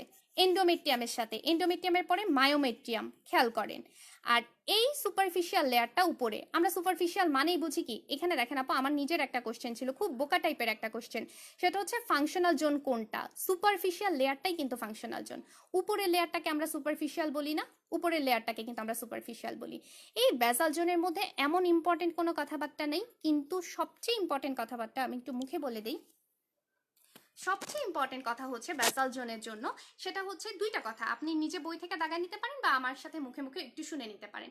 সেটা হচ্ছে এন্ডোমেট্রিয়াল টোটাল ডেপথ, মানে আমার এন্ডোমেট্রিয়ামকে যদি আমি টোটাল এন্ডোমেট্রিয়ামটাকে যদি ভাগ করি, তাহলে টোটাল ডেপথের 1/3 হচ্ছে কিন্তু আমার এই বেসাল জোনটা থাকে, ঠিক আছে? এবং এটা হচ্ছে এন্ডোমেট্রিয়ামের সাথে এবং মায়োমেট্রিয়ামের সাথে কন্ট্রাক্টে থাকে। আপু নাম থেকেই বোঝা যাচ্ছে আমি বলছি বেসাল জোন, সুতরাং এখানে আর্টারি সাপ্লাইটা হবে কি? Basal artery. এখানে আলাদা করে কোনো কিছু বলার নেই, ডাউট নাই বা কিছু নাই। এবং একটা কথা সবচেয়ে ইম্পর্টেন্ট, সেখানে হচ্ছে আমরা যে এত কিছু, আপনি নর্মাল মেনস্ট্রুয়েশন বলেন, নর্মাল ওভুলেশন বলেন, অথবা প্রেগনেন্সির কথা বলেন, প্রত্যেকটা জায়গায় কোনো জায়গাতেই কিন্তু বেসাল জোনের ওপর হরমোনাল কোনো ইনফ্লুয়েন্স কাজ করবে না, ঠিক আছে? বেসাল জোন, কারণ বেসাল,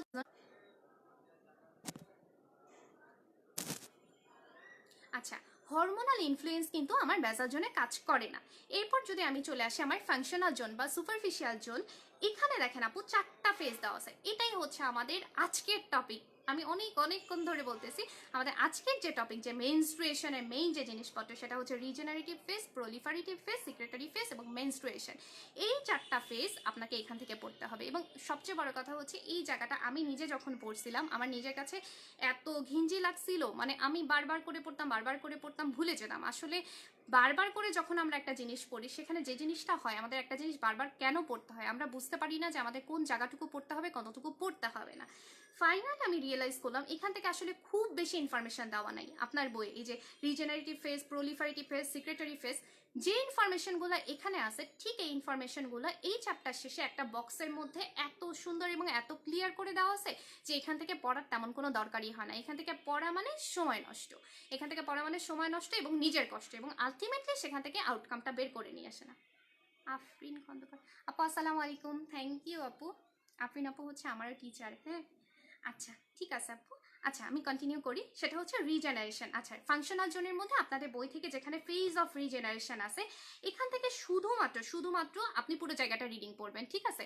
রিজেনারেশনের পুরো জায়গাটা রিডিং পড়বেন। আপনার জন্য যেটা বিসিপিএস এর কোশ্চেন বা কোশ্চেন আসলে যেটা আসতে পারে, সেটা হচ্ছে থিকনেসটা কত, এভারেজ থিকনেসটা এই স্টেজে এন্ডোমেট্রিয়ামের কত, 2 মিলিমিটার। 2 মিলিমিটার, এই জিনিসটা আপনি একটু দেখে রাখেন, দাগা রাখেন। এবং আলটিমেটলি একদম প্রথম লাইনে যে আমার এই ফেজ অফ রিজেনারেশন, মানে আপনি জাস্ট দুইটা ইনফরমেশন জানবেন, এটার হচ্ছে থিকনেস কতটুকু হচ্ছে, এবং এই যে ফেজ অফ রিজেনারেশন, এটা আমার মেনস্ট্রুয়াল সাইকেলের কততম দিন, যেটা আপনার একদম প্রথম লাইনে দেওয়া আছে, যে regeneration of the endometrium starts even before menstruation সিজেস and it is completed 2-3 days after the end of menstruation. এই কথাটাকে আমি আরো এক্সপ্লেন করবো একটু পরে একটা ফ্লো চার্ট দিয়ে, বা একটু পরে একটা চার্ট দিয়ে, এখানে আমি এটা এক্সপ্লেন করতে যাচ্ছি না, কারণ এখানে এক্সপ্লেন করতে গেলে আবার জিনিসটা কঠিন হয়ে যাবে। এখানে আপনি শুধুমাত্র এই দুইটা ইনফরমেশনই মাথায় রাখেন, ঠিক আছে? এরপর আপনি যদি ফেজ অফ প্রলিফারেশনে যান, আবার বলতেছি ভিতরের জিনিসপত্র এখানে বলবো না, কারণ এখান থেকে পড়া মানে নিজের মাথাটা নষ্ট করা, আমরা লাস্টে চার্ট দেখে পড়বো। ফেজ অফ প্রলিফারেশনেও আপনি দুইটা জিনিস পড়বেন, সেটা হচ্ছে মেনস্ট্রুয়াল সাইকেলের সাথে কততম দিন করেসপন্ড করে, ঠিক আছে? 5 to 6 ডে, ঠিক আছে, এখান থেকে 14 দিন পর্যন্ত, মানে ওভুলেশনের আগ পর্যন্ত, ওভুলেশন হওয়া পর্যন্ত প্রথম 4 দিন তাহলে আমার গেল ফেজ অফ রিজেনারেশন, তারপরে আমার 5 বা 6 নাম্বার দিন থেকে 14তম দিন পর্যন্ত আমার হচ্ছে ফেজ অফ প্রলিফারেশন। এরপরে আপনি যদি বইয়ে দেখেন দুইটা বড় বড় ছবি দেওয়া আছে, তাই না, 2 পৃষ্ঠা জুড়ে দুইটা বড় বড় ছবি দেওয়া আছে, আর্লি প্রলিফারেটিভ ফেজ, তারপর লেট প্রলিফারেটিভ ফেজ, তারপর হচ্ছে early secretory phase, late secretory phase, menstrual phase. এখন এই ছবিগুলো দেখে খুব বেশি পড়ার উপকার হবে কিনা, খুব বেশি উপকার হবে না, কিন্তু তবে আমি বলবো যে আমি বই দেখে, মানে বইয়ের ছবি দেখে পড়াটা প্রেফার করি। আপনি জাস্ট একবার করে ছবিটা দেখবেন এবং আলটিমেটলি তারপরে এই জায়গাগুলো রিডিং পড়বেন। আর আবার বলছি, বারবার রিপিটেডলি বলতেছি, ভিতরে কথাবার্তাগুলো 1-2 বার জাস্ট রিডিং পড়বেন। এখানে গ্ল্যান্ডের কি ধরনের চেঞ্জ হচ্ছে, ভেসেলের কি ধরনের চেঞ্জ হচ্ছে, এই ধরনের কথাবার্তাগুলো জাস্ট নিজে নিজে 1-2 বার রিডিং পড়বেন, বাট মেইন ইনফরমেশন আপনি অন্য জায়গায় পাবেন, এই বইয়ের পরে দেওয়া আছে। আচ্ছা, সিক্রেটরি ফেজটা চলে আসেন। আমি একটু সিক্রেটরি ফেজটা আসলে দেখাতে চাই, কারণ সিক্রেটরি ফেজটা হচ্ছে ইম্পর্টেন্ট। সিক্রেটরি ফেজটা ইম্পর্টেন্ট, আমার বই থেকেই দেখাচ্ছি, আপনারা একটু মিলাই নেবেন। আপু আমি যেহেতু বই দেখাচ্ছি না, মুখে মুখে বলে দিচ্ছি, কারোর কোনো অসুবিধা হচ্ছে না তো আমাকে একটু জানান, হ্যাঁ আমাকে একটু জানান। আমি যেহেতু মুখে মুখে বলছি, কোথাও কি কোনো অসুবিধা হচ্ছে?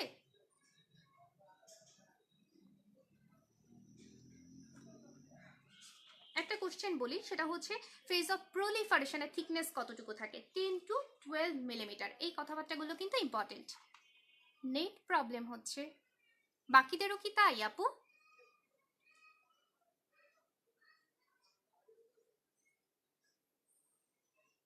বাকিদেরও কি তাই আপু? নেট প্রবলেম হচ্ছে মানে কি আমার কথা কি আটকে যাচ্ছে অথবা আমাকে ব্লার দেখাচ্ছে এরকম কিছু? জেনি আপু